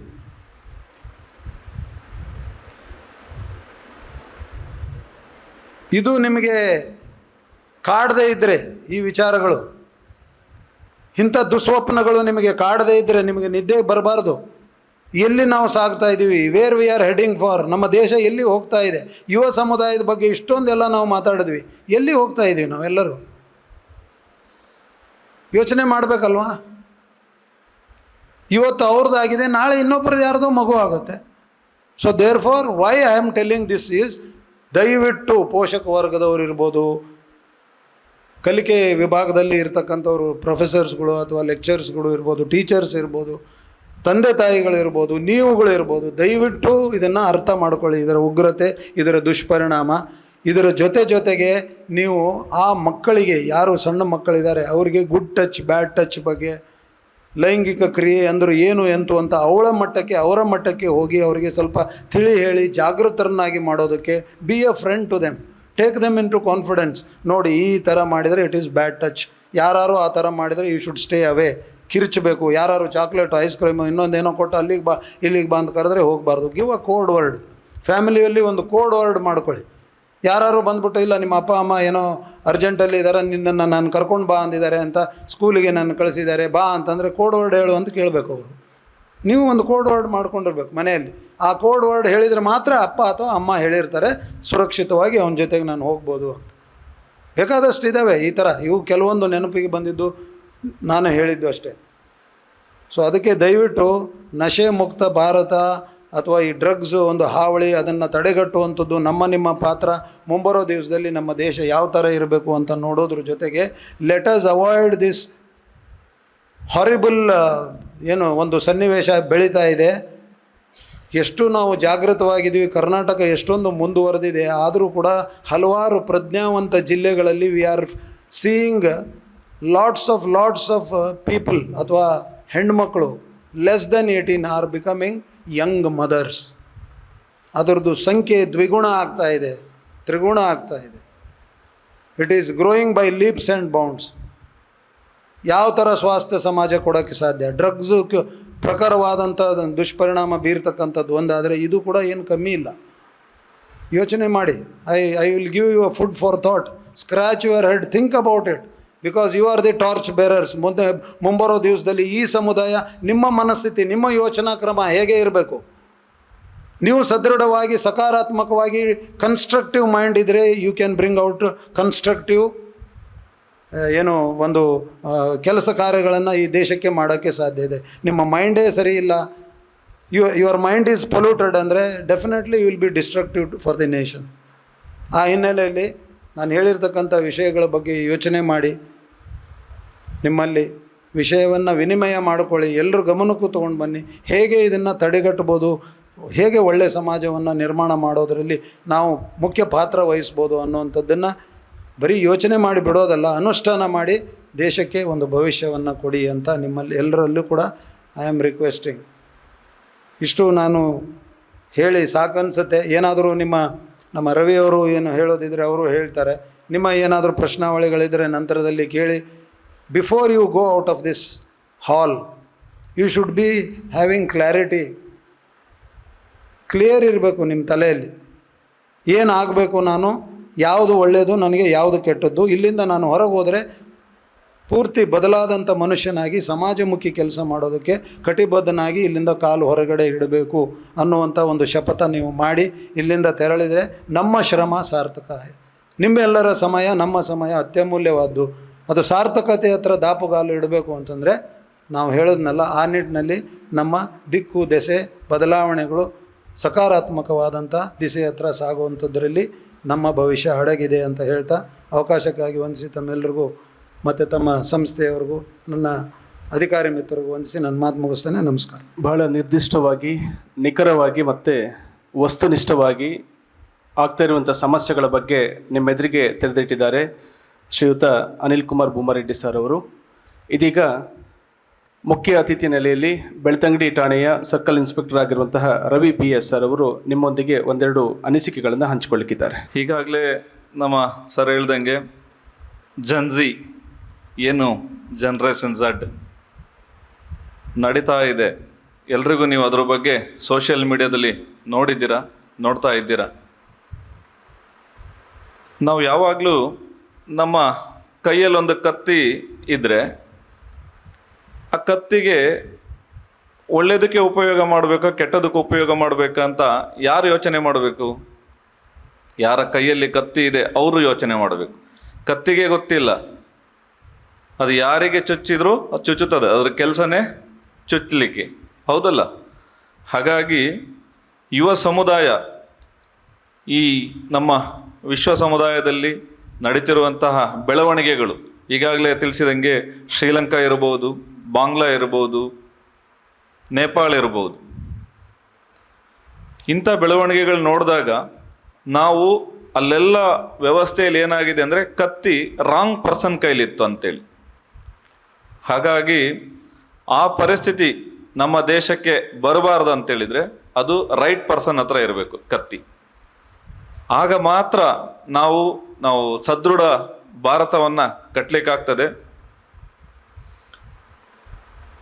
ನಾವು ಭಾರತೀಯರು ಸುಮಾರು 250 ವರ್ಷಗಳ ಕಾಲ ಬ್ರಿಟಿಷರಿಂದ ದಾಸ್ಯಕ್ಕೆ ಒಳಗಾಗಿ ನಮ್ಮ ಪೂರ್ವಿಕರು, ಹಿರಿಯವರು ಎಲ್ಲರೂ ಸಹ ನೂರಾರು ವರ್ಷಗಳ ಕಾಲ ಸ್ವಾತಂತ್ರ್ಯ ಹೋರಾಟವನ್ನು ಮಾಡಿ ಎಲ್ಲದನ್ನೂ ಕಳ್ಕೊಂಡಿದ್ದಾರೆ.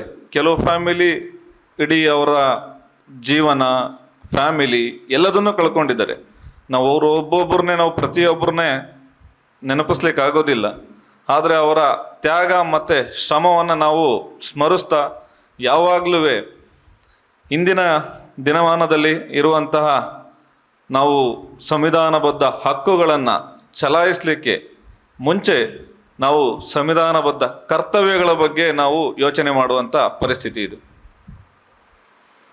ಈಗಾಗಲೇ ತಿಳಿಸಿದಂತೆ ಘಟನೆಗಳ ಬಗ್ಗೆ ಹೇಳಿದರು. ಕಳೆದ 10 ದಿನಗಳ ಅವಧಿಯಲ್ಲಿ ಜಿಲ್ಲೆಯಲ್ಲಿ ನಡೆದಂಥ ಘಟನೆಗಳು.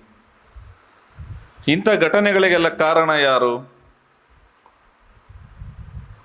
ಯುವ ಸಮುದಾಯದಲ್ಲಿ ಇರುವಂತಹ ಒಂದು ಅಂತರ್ಮುಖಿ ಮನಸ್ಥಿತಿ.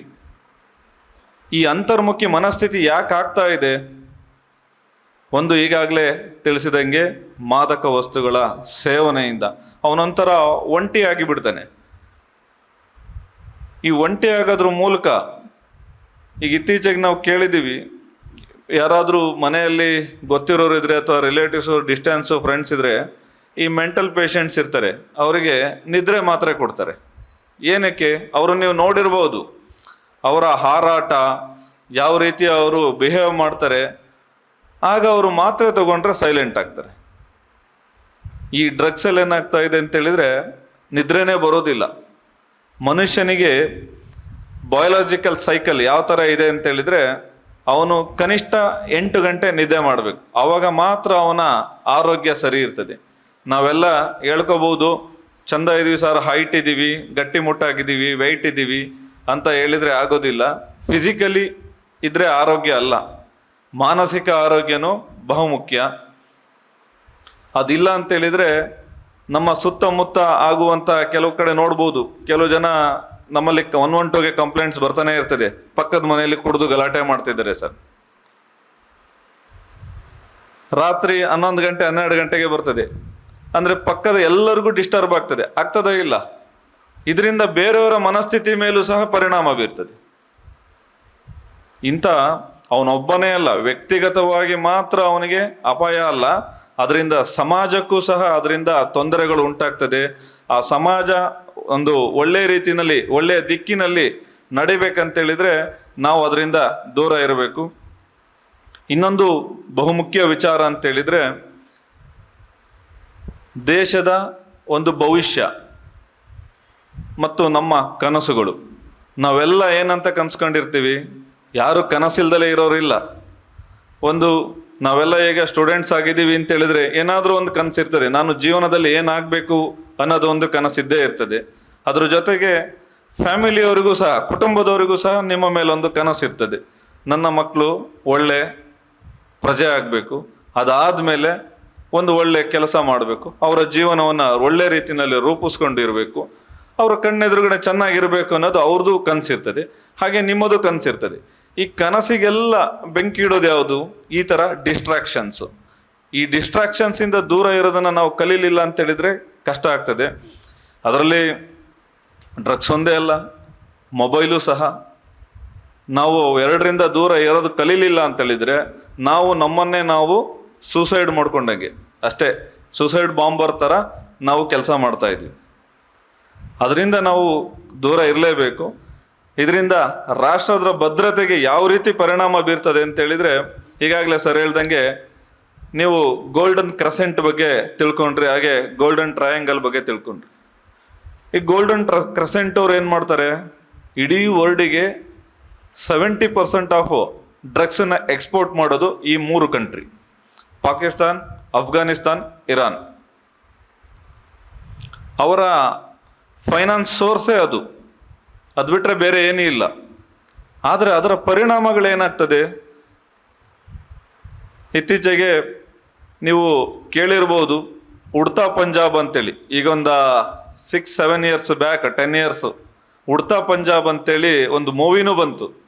ಪಂಜಾಬ್ ರಾಜ್ಯದಲ್ಲಿ ಆದಂಥ ಸಂಪೂರ್ಣ ಬದಲಾವಣೆ, ಯುವ ಸಮೂಹದಲ್ಲಿ ಆದಂಥ ಬದಲಾವಣೆ ಬಗ್ಗೆ ಸಂಪೂರ್ಣವಾಗಿ ನಮ್ಮ ಇಂಟೆಲಿಜೆನ್ಸ್ ಏಜೆನ್ಸಿಯವರು ಅದರ ಬಗ್ಗೆ ಪರಿಶೀಲನೆ ಮಾಡಿದಾಗ ಆಘಾತಕಾರಿ ವಿಷಯ ಕಂಡು ಬಂದಿದ್ದೇನೆಂದರೆ, ಅದರಿಂದ ಒಂದು ದೇಶದ ಕಾಣದ ಕೈ ಇತ್ತಂತ.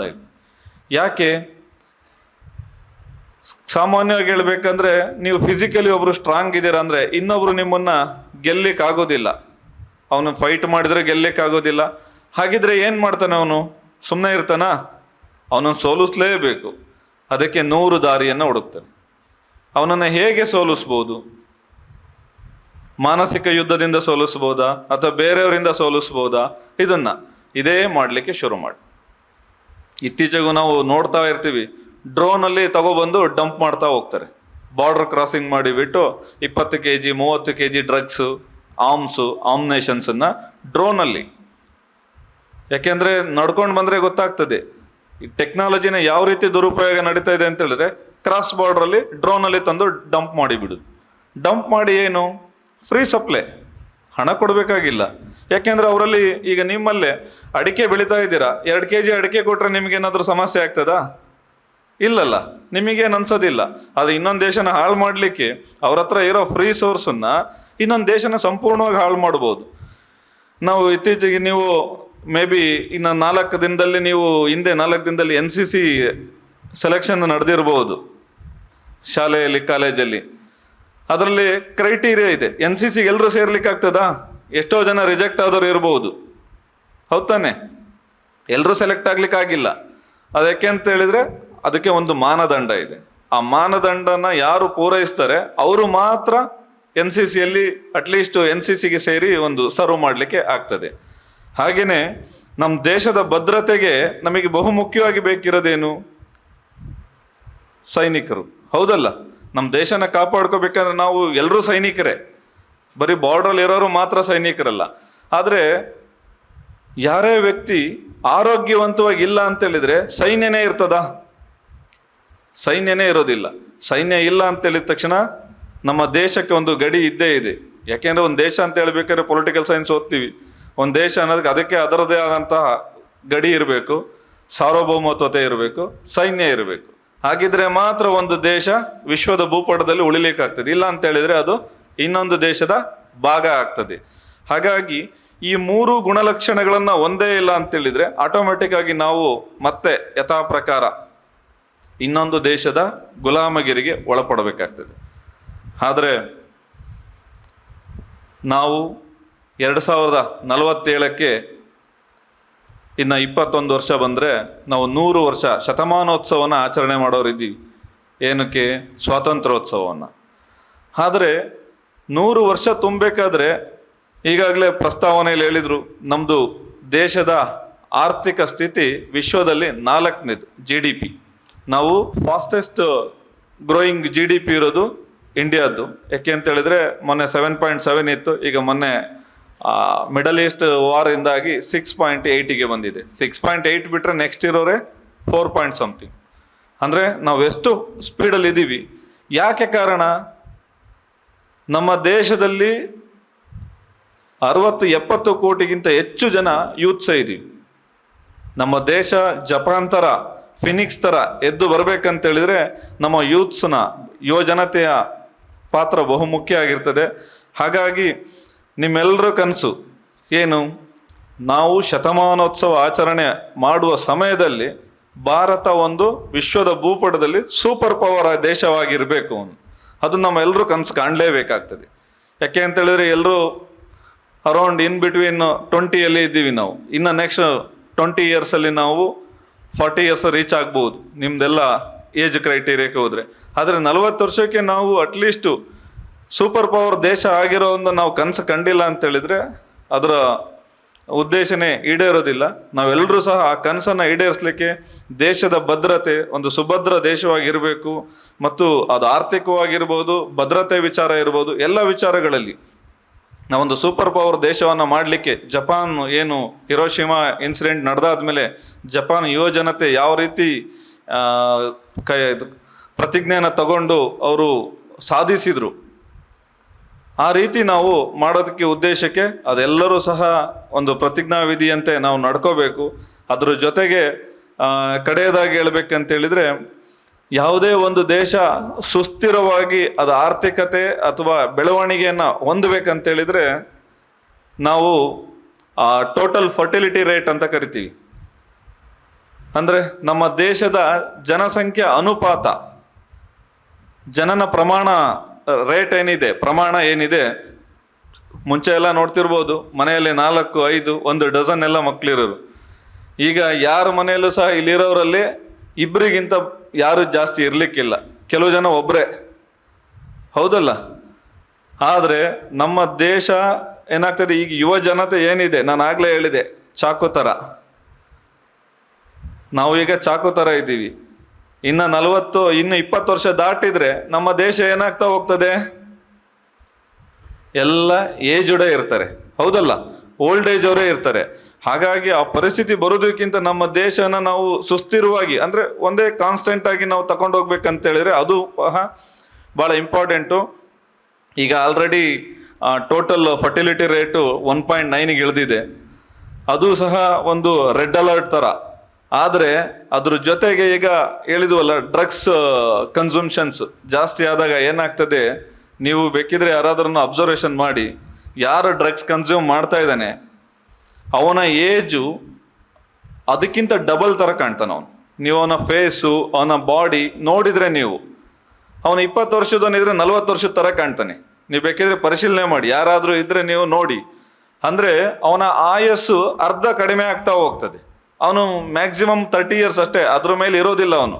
ಯಾಕೆಂದರೆ ನಮ್ಮ ಜನಸಂಖ್ಯೆದು ಸರಾಸರಿ ಆಯುಸ್ಸು ಬಂದು 66 ವರ್ಷ 67 ವರ್ಷ ಇದೆ ಇಂಡಿಯನ್ಸ್ದು.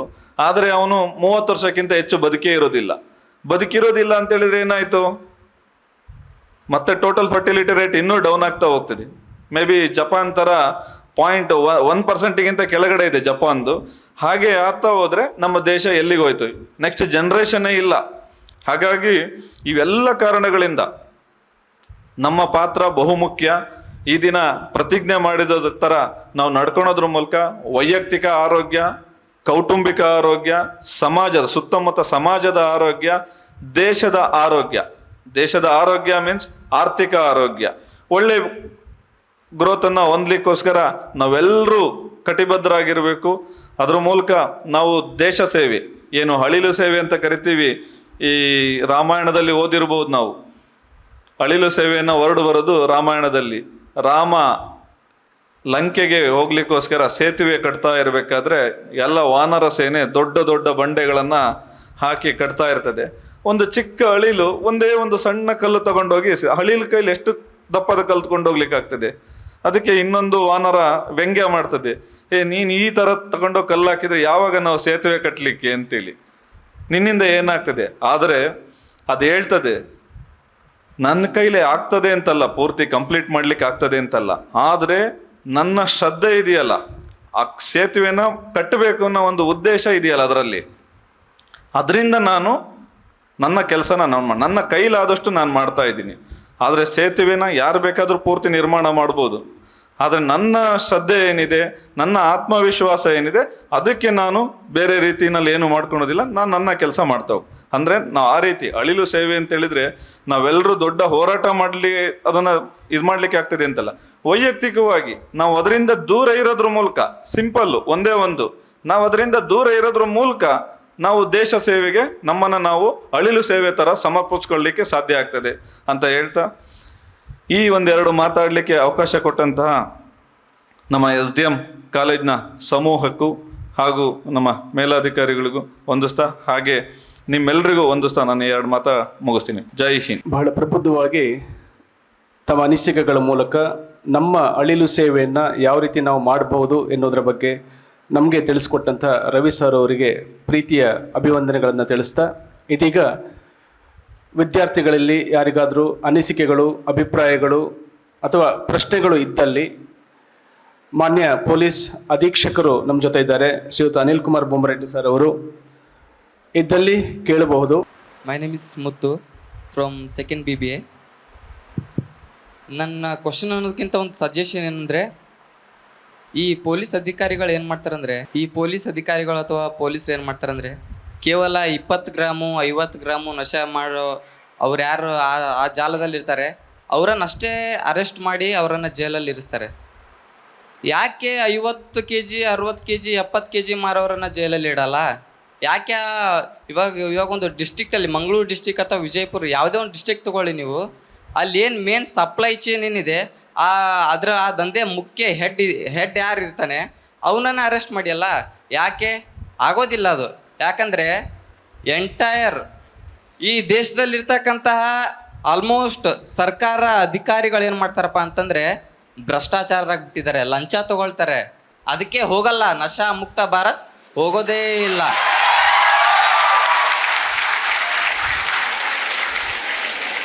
ಆಯ್ತಾ? ಸರ್ಕಾರಕ್ಕೆ ಏನು ಒಂದು ಸಜೆಷನ್ ಕೊಡ್ತೀನಪ್ಪ ಅಂತಂದರೆ, ಭ್ರಷ್ಟಾಚಾರ ಮುಕ್ತ ಭಾರತ ಮಾಡಲಿಕ್ಕೆ ಒಂದು ಸಜೆಷನ್ ಕೊಡ್ತೀನಿ. ಯಾಕಂದರೆ ಭ್ರಷ್ಟಾಚಾರ ಹೋಯ್ತಂದರೆ ಆಲ್ಮೋಸ್ಟ್ ಅಲ್ಲಿ ಏನಾಗ್ತದಪ್ಪ ಅಂತಂದರೆ ನಶಾ ಮುಕ್ತ ಭಾರತ ಆಗ್ತದೆ. ಎಲ್ಲಿವರೆಗೂ ಈ ದೇಶದಲ್ಲಿ ಭ್ರಷ್ಟಾಚಾರ ಇರ್ತದೆ, ನಶಾ ಭಾರತ ಇರ್ತದೆ. ಭ್ರಷ್ಟಾಚಾರ ಹೋಯ್ತಂದರೆ ನಶಾ ಮುಕ್ತ ಭಾರತ ಆಗ್ತದೆ. ನಿಮ್ಮ ಪ್ರಶ್ನೆಗೆ ಭಾಳ ಸರಳವಾದಂಥ ಉತ್ತರ. ನಾನು ನನ್ನ ಕರ್ತವ್ಯ ಆರಂಭ ಮಾಡಿದಾಗ 1997-98 ಹೊಳೆ ಹೊನ್ನೂರಿನಲ್ಲಿ ಸಬ್ ಇನ್ಸ್ಪೆಕ್ಟರ್ ಆಗಿರ್ತಕ್ಕಂಥ ಸನ್ನಿವೇಶದಲ್ಲಿ ಈ ಥರ ಒಂದು ಪ್ರಶ್ನೆ, ಒಂದು ಶಾಲೆಗೆ ಹೋದಾಗ, ನಾನು 1997-98ನೇ ಸಾಲಿನ ಪ್ರಶ್ನೆ ನಾನು ನೆನೆಸ್ಕೊಳ್ತಾ ಇದ್ದೀನಿ. ಅಲ್ಲಿ ಹೋದಾಗ ಪೊಲೀಸರು ಅಂಥವ್ರು ಇಂಥವ್ರು ಕಡು ಭ್ರಷ್ಟರು, ಅದಕ್ಕೆ ಇವರು ಯಾರೂ ಇಲ್ಲ, ಅವರಿಗೆ ಸಂಬಳಕ್ಕಿಂತ ಗಿಂಬಳನೇ ಜಾಸ್ತಿ, ಹಾಗೆ ಹೀಗೆ ಅಂತ ಒಬ್ಬ ಹುಡುಗ ಮಾತಾಡ್ದ. ಹೇಗೆ ನೀವು ಮಾತಾಡಿದ್ರಿ? ನಿಮ್ಮಲ್ಲೂ ಕೂಡ ನಂದು ಒಂದೇ ಪ್ರಶ್ನೆ. ಇಲ್ಲಿ ಕೂತಿರ್ತಕ್ಕಂಥ 800 ಜನನೋ 1000 ಜನ ಎಷ್ಟು ಜನ ಇದ್ದೀರಿ ನನಗೆ ಗೊತ್ತಿಲ್ಲ. ನಂದು ಒಂದು ಸ್ಥೂಲ ಪ್ರಶ್ನೆ, ಪ್ರಾಮಾಣಿಕವಾಗಿ ನೀವು ಅದಕ್ಕೆ ಆನ್ಸರ್ ಮಾಡಿ. ಎಷ್ಟು ಜನ ಖುದ್ದು ನೀವೇ ಪೊಲೀಸ್ ಸ್ಟೇಷನ್ಗೆ ಹೋಗಿದ್ರಿ, ಕಂಪ್ಲೇಂಟ್ ಕೊಟ್ಟಿದ್ದೀರಿ, ಯಾವುದೇ ವಿಷಯ ಇರ್ಬೋದು, ಡ್ರಗ್ಸ್ ಇರ್ಬೋದು, ಇನ್ನೊಂದು ಮುನ್ನೊಂದು, ಅದಕ್ಕೆ ಯಾವ ರೀತಿ ಪ್ರತಿಕ್ರಿಯೆ ಬಂತು? ಎಷ್ಟು ಜನ ದುಡ್ಡು ಕೊಟ್ಟು ನಿಮ್ಮ ಕೆಲಸ ಮಾಡಿಸ್ಕೊಂಡ್ರಿ? ದಯವಿಟ್ಟು ಕೈ ಎತ್ತುತ್ತೀರಾ? ನನ್ನ ಪ್ರಶ್ನೆಗೆ ಉತ್ತರ ಇದೆಯಲ್ಲ. Not even a single hand is coming up. ನಾನು ಕೇಳೋದಕ್ಕೆ ಮಾತಾಡೋದಕ್ಕೆ ಮೀಡಿಯಾನೋ ಅಥವಾ ಇನ್ಯಾರ್ದೋ ಇನ್ಫ್ಲೂಯೆನ್ಸರ್ಸಿಂದನೋ ಏನೋ ನಾವು ಇಲ್ಲ ಸರ್ ಪೊಲೀಸರು ಭಾಳ ಹಾಗಂತ ನಾನು ಎಲ್ಲನೂ ಹಂಕಿ ಡಾರಿ ಎವ್ರಿಥಿಂಗ್ ಈಸ್ ಗುಡ್ ಅಂತ, ಎವ್ರಿಥಿಂಗ್ ಈಸ್ ಓವರ್ ಬೋರ್ಡ್ ಆ ಥರ ಏನೂ ಇಲ್ಲ ಅಂತ ನಾನು ಹೇಳ್ತಾ ಇಲ್ಲ. ಇನ್ನು ಕಮಿಂಗ್ ಟು ಭ್ರಷ್ಟಾಚಾರ ಅಂತ ಹೇಳಿದಿರಿ. ನೀವು ಭ್ರಷ್ಟಾಚಾರ ಮಾಡೋದಕ್ಕೆ ನೀವು ಕೊಡೋರು ಇದ್ದಾಗ ತಾನೇ ತಗೊಳ್ಳೋನಿರೋದು. ಏನಾದ್ರು ಉತ್ತರ ಇದೆ ಇದಕ್ಕೆ? ನೀವು ಕೊಡ್ತೀರಿ ಅಂದರೆ ಅವನು ತಗೊಳ್ತಾನೆ, ನೀವು ಕೊಡೋದಿಲ್ಲ ಅಂದರೆ ಅವನು ಎಲ್ಲಿಂದ ತಗೊಳ್ತಾನೆ? ಮನಸ್ಥಿತಿ ಹೇಗಿದೆ ನಮ್ಮ ಸಮಾಜದ್ದು ಅಂತಂದರೆ, ನಮ್ಮ ಸಮಾಜ ಯಾವ ಮಟ್ಟಕ್ಕೆ ದುಸ್ಥಿತಿಗೆ ಹೋಗಿದೆ ಅಂದರೆ, ಬಿಡ್ರಿ ಸರ್, ಏನು ಅವನು ಏನು ಒಂದು 500-1000 ಒಂದಿಷ್ಟು ಕೊಟ್ಟು ಮಾಡಿಸ್ಕೊಂಬಿಡಿ ಸುಮ್ಮನೆ, ಆ ಜಂಜಾಟ ಎಲ್ಲ ಯಾತಕ್ಕೆ? ಆ ರಿಜಿಸ್ಟ್ರ್ ಆಫೀಸ್ಗೆ ಹೋಗೋದ, ಅಲ್ಲಿ ಸಬ್ ರಿಜಿಸ್ಟ್ರ್ ಆಫೀಸಲ್ಲಿ ಅಥವಾ RTO ಇಲ್ಲಿ ಲೈಸೆನ್ಸ್ ಅಥವಾ ಪೊಲೀಸಲ್ಲಿ ಇಷ್ಟು ಕೊಟ್ಬಿಡಿ, ಮುಗಿದೋಗುತ್ತಲ್ಲ. ಆದರ್ಶ ವ್ಯಕ್ತಿ ಯಾರು ಅನ್ನೋವಂಥ ವ್ಯಾಖ್ಯಾನನ ಕೇಳಿದರೆ ಭಯಾನಕ. ಯಾವ ಥರ ಭಯಾನಕ ಅಂತಂದರೆ, ಅದನ್ನು ವ್ಯಾಖ್ಯಾನಿಸ್ತಾರೆ ಹೇಗೆ ಈಗ ಯುವ ಪೀಳಿಗೆ ಅಥವಾ ತಿಳಿದಂಥವ್ರು ಅಂತಂದರೆ, ಸರ್ ಅವನು ಒಳ್ಳೆ ಅಧಿಕಾರಿ ರೀ ಸರ್, ಬೆಸ್ಟ್ ರೀ ಸರ್, ಅವನು ಹೇಗೆ ಬೆಸ್ಟಪ್ಪ ಸರ್, ಅವ್ನು ದುಡ್ಡು ತಿಂತಾನೆ ರೀ ಸೊಳ್ಳೆ ಮಗ, ಹಿಂಗೆ ಮಾತಾಡೋದು. ಅವ್ನು ದುಡ್ಡು ತಿಂತಾನೆ ರೀ, ಬಟ್ ದುಡ್ಡು ತಿಂದ್ರೆ ಕೆಲಸನೂ ಮಾಡ್ತಾನೆ ರೀ ಅವ. 500, 1000, 2000 ಹೋಗಲ್ರಿ, ದುಡ್ಡು ತಗೊಳ್ತಾನೆ, ಕೆಲಸನೂ ಮಾಡ್ತಾನೆ, ಭಾಳ ಬೆಸ್ಟ್ ರೀ ಸರ್ ಅವ. ಯಾವ ಮಟ್ಟಕ್ಕೆ ಹೋಗಿದ್ದೀವಿ ನಾವು ಹಾಗಾದರೆ? ಅವ ದುಡ್ಡು ತೊಗೊಂಡು ಕೆಲಸ ಮಾಡಿದ್ರೆ ಬೆಸ್ಟ್ ಅಂತ, ಮತ್ತು ಕೆಟ್ಟವನು ಯಾರಪ್ಪ? ದುಡ್ಡು ತೊಗೊಂಡು ಕೆಲಸ ಮಾಡದೇ ಇರೋನು ಕೆಟ್ಟವನಂತೆ. ನೀವು ಕೊಟ್ಟು ಅವನಿಗೆ ಹಚ್ಚಿದ್ದೀರಲ್ವ, ಅದು ಹ್ಯಾಬಿಟ್ ಮಾಡಿದ್ದೀರಲ್ಲ ನೀವು, ಕೊಟ್ಟಿದ್ದಕ್ಕೆ ತಾನೇ ಅವನು ಕೈ ಒಡ್ಡೋದು. ನಾವು ಕೊಡೋದಿಲ್ಲ ಅಂತ ನೀವು ಪ್ರಮಾಣ ಮಾಡಿದರೆ ಎಷ್ಟು ಜನರ ಹತ್ರ ಮುಗಿ ಬೀಳೋಕ್ಕೆ ಸಾಧ್ಯ? ಎಷ್ಟು ಜನಸಂಖ್ಯೆ ಇದೆ ನಮ್ಮ ದೇಶದಲ್ಲಿ, ಎಷ್ಟು ಜನ ಅಧಿಕಾರಿಗಳಿದ್ದಾರೆ, ಅದರಲ್ಲಿ ಬ್ಯೂರೋಕ್ರಸಿ ಎಷ್ಟಿದೆ? ಕೆಳ ಹಂತದಲ್ಲಿ FD SD ಅಥವಾ ಇನ್ಯಾರೋ ಗುಮಾಸ್ತನಿಂದ ಹಿಡಿದ್ಬಿಟ್ಟು ಮೇಲೆವರೆಗೂ ಯಾರೇ ಎಷ್ಟು ದೊಡ್ಡ ಅಧಿಕಾರಿ ಇರ್ಬೋದು, ಎಷ್ಟು ಜನ ಇದ್ದೀವಿ ನಾವೆಲ್ಲ when compared to the population. ನೀವು ಯಾರು ಬಂದವರು ಕೆಲಸ ಮಾಡಿಸ್ಕೊಳ್ಳೋಕೆ, you have been bloody paid for it. ನಾವೆಲ್ಲ ಕಷ್ಟಪಟ್ಟು ಸಂಬಳ ನಿಮಗೆ ಹೇಗೆ ಕೊಡ್ತಾ ಇದ್ದೀವಿ, ನಾವೆಲ್ಲ ಹೊಟ್ಟೆ ಹೊರದು ನಾವೇನು ನಿಮಗೆ ಟ್ಯಾಕ್ಸ್ ಕಟ್ತಾ ಇದ್ದೀವಿ, ಆ ಟ್ಯಾಕ್ಸಿಂದಾನೇ ನಿಮಗೆ ಎಲ್ಲ ಹಣ ಕೊಡ್ತಾ ಇದ್ದಾರೆ, ನಿಮ್ಮ ಸಂಬಳ ಕೊಡ್ತಾ ಇದ್ದಾರೆ. ನಿಮ್ಮ ಕೆಲಸ ಅಲ್ವಾ, ಏನು ರೋಗ, ಯಾಕೆ ಮಾಡಲ್ಲ? ನಾವು ಕೊಡೋದಿಲ್ಲ ದುಡ್ಡು ಅಂತ ಹೇಳಿ ಅಗಟ್ಸ್ಬೇಕಲ್ಲ ನಮ್ಮಲ್ಲಿ. ಅಗಟ್ಸಿಲ್ಲ ಅಂತಂದ್ರೆ ನಾವು ಕೊಟ್ಟು ಕೆಲಸ ಮಾಡ್ಕೊಂಡು ಬಂದರೆ ಏನು ಅರ್ಥ? ಮತ್ತು ನಾವು ಕಿವಿ ಮಾತು ಹೇಳೋದು ಬೇರೆಯವ್ರಿಗೂ ಕೂಡ, ಅವನ ಮಾತು ಏನು ಕೇಳ್ತೀವಿ, ಸುಮ್ಮ ಆದರ್ಶ ಹೇಳ್ತಾನೆ ಅವನು, ಸುಮ್ಮನೆ ನಿನ್ನ ಕೆಲಸ ಆಗೋದಿಲ್ಲ, ವರ್ಷಗಟ್ಟಲೆ ಹೀಗೆ ಅಲ್ದಾಡ್ಬೇಕು, ಚಪ್ಪಲರಿ ಹಿಂಗೆ ನೀನು ಬೇಡ, ನೀನು ಹೋಗಿ ಅಪ್ಸತ್ನಲ್ಲಿ ಏನಿದೆ ಕೊಟ್ಬಿಟ್ಟು ನೀನು ಕೆಲಸ ಮಾಡಿಸ್ಕೊಂಬಾರಪ್ಪ ಅಂತ ತಿಳುವಳಿಕೆ ಹೇಳೋವಂಥವ್ರೆ ಭಾಳ ಜನ ಇದ್ದಾರೆ. ಅದು ತಪ್ಪು. ನಾನು ಬರ್ತೀನಿ ಬಾ ನಿನ್ನ ಜೊತೆಗೆ ಅಂತ ಎಷ್ಟು ಜನ ಕೇಳ್ತೀರಿ, ಎಷ್ಟು ಜನ ಕರಿತೀರಿ? ಸಮಾಜ ಸುಮ್ಮನೆ ಭ್ರಷ್ಟ ಆಗೋದಿಲ್ಲ. ಅಧಿಕಾರಿಗಳು ಭ್ರಷ್ಟರಿದ್ದಾರೆ ಅಂತಂದರೆ we are the reflection of you people. ನೀವು ಭ್ರಷ್ಟರಿದ್ದೀರಿ, ನಾವು ಭ್ರಷ್ಟರಿದ್ದೀರಿ ಅಂತ ಹೇಳಬೇಕಾಗ್ತದೆ. ಒಂದು ಅರ್ಥದಲ್ಲಿ ನಾನು ಇದನ್ನು ಮಾಡ್ತಾ ಇಲ್ಲ, ಸಮಜಾಯಿಸಿ ಹೇಳ್ತಾ ಇಲ್ಲ, ಸಮರ್ಥನೆ ಮಾಡ್ತಾ ಇಲ್ಲ. You will get a leader or you will get an officer you deserve. ನಾವು ಜಾಗೃತರಾಗಿದ್ದರೆ ಯಾಕೆ ಕೊಡಬೇಕು ಮಗನೇ? ನಿನಗೆ ಸಂಬಳ ಕೊಡ್ತಾ ಇಲ್ವಾ ಸರ್ಕಾರದವರು? ನಾನು ಕೊಡಲ್ಲ, ನನ್ನ ಕೆಲಸ ಮಾಡಿಕೊಡ್ಲಿಲ್ಲ ಅಂದ್ರೆ ಗೊತ್ತು ನಾನು ಏನು ಮಾಡಬೇಕು ಅಂತ. ಆ ಒಗ್ಗಟ್ಟು, ಆ ಯೂನಿಟಿ ಇದ್ದರೆ, ನಿಮಗೆ ಆ ತಿರಸ್ಕಾರ ಇದ್ದರೆ ಯಾರು ಧೈರ್ಯ ಮಾಡ್ತಾರೆ ದುಡ್ಡು ತಗೊಳ್ಳೋದಕ್ಕೆ? ಕಾಂಪಿಟೇಷನ್ ನಿಮ್ಮಲ್ಲಿ. ಅಯ್ಯೋ ಅವನು ಯಾಕೆ ಸರ್, ಅವನು 50 ಕೊಟ್ಟರೆ ನಾನು 100 ಕೊಡ್ತೀನಿ ಸರ್, ಫಸ್ಟ್ ನಂದು ಮಾಡಿ ಸರ್. ಮತ್ತು ಭ್ರಷ್ಟರನ್ನ ಯಾರು ಮಾಡೋದು? ಇವತ್ತಿಂದ ಎಲ್ಲರೂ ಪ್ರತಿಜ್ಞೆ ಮಾಡಿ. ಅವ್ರು ಕೇಳಿದ ಪ್ರಶ್ನೆ ಒಳ್ಳೆಯದಾಯಿತು. ಎಲ್ಲರೂ ಇವತ್ತು ಪ್ರತಿಜ್ಞೆ ಮಾಡಿರಿ, ನಶೆ ಮುಕ್ತ ಭಾರತದಿಂದ ಅಥವಾ ಡ್ರಗ್ಸಿಂದ ನಾವು ದೂರ ಇರ್ತೀವಿ ಅನ್ನೋ ಜೊತೆಗೆ ಯಾರಿಗೂ ನಾವು ಲಂಚ ಕೊಡಲ್ಲ ಅಂತ ಪ್ರತಿಜ್ಞೆ ಮಾಡಿ. ಕೊಟ್ಟರೆ ಎಲ್ಲರೂ ಒಗ್ಗಟ್ಟಾಗಿ ಕೇಳಿ, ಯಾಕೆ ಕೊಡಬೇಕು ನಿಮಗೆ? ನಿಮ್ಗೇನು ಸಂಬಳ ಕೊಟ್ಟಿಲ್ವಾ? ನೀವು ನಮ್ಮ ಕೆಲಸ ಮಾಡಿಕೊಡ್ಬೇಕು, ನಾವು ಯಾವ ಕಾರಣಕ್ಕೂ ನಿಮಗೆ ಲಂಚ ಕೊಡೋದಿಲ್ಲ ಅಂತ ನೀವು ಮನಸ್ಸು ಮಾಡಿ ಪ್ರತಿಜ್ಞೆ ಮಾಡಿ ಅದೇ ಥರ ನಡ್ಕೊಳ್ಳಿ. ಯಾಕೆ ಭ್ರಷ್ಟರಹಿತ ಸಮಾಜವನ್ನು ನಾವು ಕಟ್ಟೋಕ್ಕಾಗೋದಿಲ್ಲ? 100ಕ್ಕೆ 100 ಸಾಧ್ಯ. ಅದು ನಿಮ್ಮ ಕಡೆಯಿಂದ ಬರಬೇಕು, ಪ್ರತಿಯೊಬ್ಬ ವ್ಯಕ್ತಿಯಿಂದ. ನನ್ನ ಕಡೆ ನಾನು ಆರಂಭ ಮಾಡಿದ್ದು ಅದೇ ಥರ ಅಲ್ವಾ? ನನ್ನ ಕೈಲಿ ಏನಾಗುತ್ತೆ? ನಾನು ಒಬ್ಬನಿಂದ ಮಾಡಿದರೆ ಏನಾಗೋದಿದೆ? ಇಲ್ಲ, ಹನಿ ಹನಿ ಕೂಡಿದ್ರೇ ಹಳ್ಳ ಆಗೋದು, ತೆನೆ ತೆನೆ ಕೂಡಿದರೆ ಬಳ್ಳ ಆಗುವಂಥದ್ದು. ಹಲವಾರು ನದಿಗಳು ಸೇರಿ ಸಮುದ್ರ ಆಗೋದು, ಸಾಗರ ಆಗೋದು. ಸೊ ಆ ನಿಟ್ಟಿನಲ್ಲಿ ನಾವು ಇವತ್ತೇ ನಾವು ಪ್ರಮಾಣ ಮಾಡೋಣ, ನಾವು ಯಾವ ಕಾರಣಕ್ಕೂ ಈ ಭ್ರಷ್ಟ ಸಮಾಜವನ್ನು ಸಂಪೂರ್ಣವಾಗಿ ಭ್ರಷ್ಟ ರಹಿತ ಮಾಡ್ತೀವಿ, ಯಾರಿಗೂ ನಾವು ದುಡ್ಡು ಕೊಡೋದಿಲ್ಲ, ಏನು ಮಾಡೋದಿಲ್ಲ ಅಂತ ಹೇಳಿ ನೀವು ನಿಮ್ಮಲ್ಲಿ ನೀವು ಒಂದು ಪ್ರಮಾಣ ಮಾಡ್ಕೊಳ್ಳಿ, ಅದೇ ಥರ ನಡ್ಕೊಳ್ಳಿ. ನೋಡೋಣ ಯಾಕೆ ಭ್ರಷ್ಟಾಚಾರ ಇರ್ತದೆ. I think I have answered your question. ಅಂದ್ರೆ ದಿನನಿತ್ಯ ವರದಿಗಳಾಗ್ತಾ ಇರ್ತವೆ, ಡ್ರಗ್ಸ್ ಜಪ್ತಿ ಆಗಿದೆ, ಡ್ರಗ್ಸ್ ವಶಕ್ಕೆ, ಮಾದಕ ದ್ರವ್ಯ ವಶಕ್ಕೆ ಎನ್ನುವಂತಹ ಪ್ರಕರಣಗಳು ವರದಿ ಆಗ್ತಲೇ ಇರ್ತವೆ. ಬಟ್ ವರದಿ ಆಗ್ತವೆ, ಪೊಲೀಸ್ ಠಾಣೆಯಲ್ಲಿ ಪ್ರಕರಣಗಳು ದಾಖಲಾಗ್ತವೆ. ಪ್ರಕರಣಗಳು ದಾಖಲಾದ ನಂತರ ಆ ಪ್ರಕರಣದ ತನಿಖೆ ಏನಾಗುತ್ತೆ, ಅದು ತ್ವರಿತವಾಗಿ ಆಗಲ್ಲ. ಮತ್ತೆ ಅದರಲ್ಲಿ ಯಾರು ಭಾಗಿಯಾಗಿರ್ತಾರೆ ಅವರಿಗೆ ಆದಷ್ಟು ಬೇಗ ಒಂದು ರೀತಿಯಲ್ಲಿ ತ್ವರಿತವಾಗಿ ಅವ್ರ ವಿರುದ್ಧ ಕ್ರಮ ಕೈಗೊಳ್ಳುವಂಥ ಕೆಲಸ ಇದಾಗ್ತಾ ಇಲ್ಲ. ಇನ್ನೊಂದು ವಿಷಯ ಏನು ಅಂತಂದ್ರೆ, ಈ ರೀತಿಯಾದಂತಹ ಅನೇಕ ಕಾರ್ಯಕ್ರಮಗಳಾಗ್ತವೆ. ಏನು ನಶಮುಕ್ತ ಭಾರತ ಮಾಡ್ಲಿಕ್ಕೆ ಹೊರಟಿದೀವಿ ಎನ್ನುವಂತಹ ಜಾಥಾಗಳು ಹೋಗ್ಲಾಗ್ತದೆ. ಇದೆಲ್ಲ ಕಾರ್ಯಕ್ರಮಗಳು ಆದ್ಮೇಲೆ ವರ್ಷದಿಂದ ವರ್ಷಕ್ಕೆ ಕಡಿಮೆ ಆಗ್ಬೇಕಲ್ವಾ? ರೇಟ್ ಜಾಸ್ತಿ ಆಗ್ತಾ ಹೋಗ್ತಾ ಇದೆ. ಜಾಸ್ತಿ ಆಗ್ತಾ ಹೋಗ್ತಾ ಇದೆ ಅಂತಂದ್ರೆ ಏನರ್ಥ? ಇಲಾಖೆ ಇನ್ನೊಂದು ಹೆಜ್ಜೆ ಮುಂದಕ್ಕೆ ಹೋಗಿ ಏನಾದರೂ ಮಾಡಬೇಕು ಇಲಾಖೆಗಳು ಸರ್ಕಾರ ಅಂತ ಅರ್ಥ. ನೆಕ್ಸ್ಟ್ ಇನ್ನೊಂದೇನು ಅಂತಂದ್ರೆ, ನನ್ನ ಸ್ನೇಹಿತ ಒಬ್ಬ ಹೇಳಿದ್ರಿ ಲಂಚ ಕೊಡದೇ ಇದ್ರೆ ತಗೊಳ್ಳೋರೆಲ್ಲಿ, ಸರ್ಕಾರ ಬಾರ್ಗಳಿಗೆ ಲೈಸೆನ್ಸೇ ಕೊಡೋದು ಬೇಡ, ನೀವು ಕೊಡದೆ ಹೋದ್ರೆ ನಾವ್ ಹೆಂಗ್ ತಗೋತೀವಿ ಡ್ರಿಂಕ್ಸು, ಸಿಗರೇಟ್ ಮಾರೋದೇ ಬೇಡ, ನೀವು ಕೊಡದೇ ಇದ್ರೆ ನಾವ್ ಹೆಂಗ್ ತಗೋತೀವಿ ಡ್ರಿಂಕ್ಸು. ಇದು ಹಾಗಾಗ್ಬಿಟ್ಟು ಇದರಲ್ಲಿ ಕೇವಲ ನಮ್ಮನ್ನ ಅಥವಾ ನಾಗರಿಕರನ್ನ ತಪ್ಪಿತಸ್ಥ ಜಾಗದಲ್ಲಿ ನಿಲ್ಲಿಸುವಂತಹದ್ದಲ್ಲ, ಇದರಲ್ಲಿ ನಿಮ್ಮದು ಸಹ ಬಹುಮುಖ್ಯವಾದಂತಹ ಪಾತ್ರ ಇದೆ ಅನ್ನುವಂಥದ್ದು ನನ್ನ ಅಭಿಪ್ರಾಯ. ನೀವು ಅಧಿಕಾರಿಗಳ ಕಾರ್ಯವ್ಯಾಪ್ತಿ, ಅವರ ಒಂದು ಏನು ಇತಿಮಿತಿಗಳಿದೆ ಅದನ್ನು ನೀವು ಅರ್ಥ ಮಾಡ್ಕೊಳ್ಬೇಕು. ಇತಿಮಿತಿ ಅಂದರೆ ನಮ್ಮ ಅಧಿಕಾರ ಚಲಾವಣೆ ಮಾಡೋಕ್ಕೆ ಹಿಂದೆ ಮುಂದೆ ಮಾಡುವಂಥದ್ದು ಅಂತಲ್ಲ. ನಮ್ಮ ದೇಶದಲ್ಲಿ ಪ್ರಜಾಪ್ರಭುತ್ವವೇ ಬೇಡ, ಹಾಗಾದರೆ ಎಲ್ಲ ಆಲ್ ಫೋರ್ಸ್ ಅಥವಾ ಪ್ರತಿಯೊಂದು ಪವರ್ ಒಬ್ಬರ ಹತ್ರನೇ ಇದ್ದು ಬಿಡಲಿ. ಶಾಸಕಾಂಗ ಆಗಲಿ, ಕಾರ್ಯಾಂಗ ಆಗಲಿ, ನ್ಯಾಯಾಂಗ ಯಾಕೆ ಬೇಕು? ಎಲ್ಲ ಮೂರು ಅಧಿಕಾರಗಳು ಒಬ್ಬರ ಹತ್ರನೇ ಇದ್ದು ಬಿಡಲಿ. ಅವರೇ ಸರ್ವಾಧಿಕಾರಿ, ಅವರೇ ಏನು ತೀರ್ಮಾನ ಮಾಡ್ತಾರೆ ದೇಶಕ್ಕೆ ಎಲ್ಲ ಒಳಿದು ಅಂತ. ಹಂಗಾಗುತ್ತಾ? ಹಾಗೆ ಆಗಕ್ಕೆ ಸಾಧ್ಯನಾ? ಆಗಲ್ಲ. ಸೊ ಕಾನೂನನ್ನು ಮಾಡ್ತಕ್ಕಂಥವ್ರು ಅವರು ಲೆಜಿಸ್ಲೇಚರಲ್ಲಿ, ಅಸೆಂಬ್ಲಿಯಲ್ಲಿ ಹೋಗಬೇಕು. ಸಾಧಕ ಬಾಧಕಗಳು ಈ ಸಮಾಜದಲ್ಲಿ ಏನಾಗ್ತಾ ಇದೆ ಎಂತು ಅನ್ನೋದ್ರ ಬಗ್ಗೆ ಪ್ರಸ್ತಾಪ ಮಾಡಬೇಕು, ಚರ್ಚೆ ಮಾಡಬೇಕು, ಬಿಲ್ಲನ್ನು ಹೊರಗೆ ತರಬೇಕು, ಅದರಲ್ಲಿ ಬಗ್ಗೆ ಚರ್ಚೆ ಆಗಬೇಕು. ಕಾನೂನಾತ್ಮಕವಾಗಿ ಕೇಂದ್ರ ಸರ್ಕಾರದಲ್ಲಿ ರಾಷ್ಟ್ರಪತಿಗಳ ಅನುಮೋದನೆ ಕೊಟ್ಟಾಗ, ರಾಜ್ಯ ಸರ್ಕಾರದಲ್ಲಿ ರಾಜ್ಯಪಾಲರು ಅನುಮೋದನೆ ಕೊಟ್ಟಾಗ ಒಂದು ಬಿಲ್ ಆಗಲಿ, ಒಂದು ಕಾನೂನು ಆಗಲಿ ಆಗುತ್ತೆ.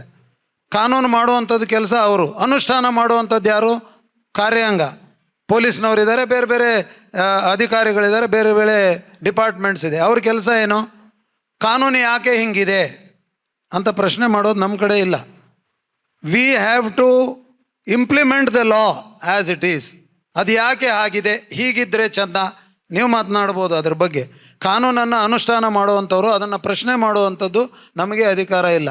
ಕಾನೂನನ್ನು ತಂದಿರತಕ್ಕಂಥದ್ದು ಯಥಾವತ್ತಾಗಿ ಅನುಷ್ಠಾನ ಮಾಡ್ತಕ್ಕಂಥದ್ದು ಕಾರ್ಯಾಂಗದ ಜವಾಬ್ದಾರಿ. ಲೋಪದೋಷಗಳು ಏನಾದರೂ ಆದರೆ ಈ ಎರಡರಲ್ಲಿ, ಅಲ್ಲಿ ಜುಡಿಷರಿ ಇದೆ, ನ್ಯಾಯಾಂಗ ಇದೆ.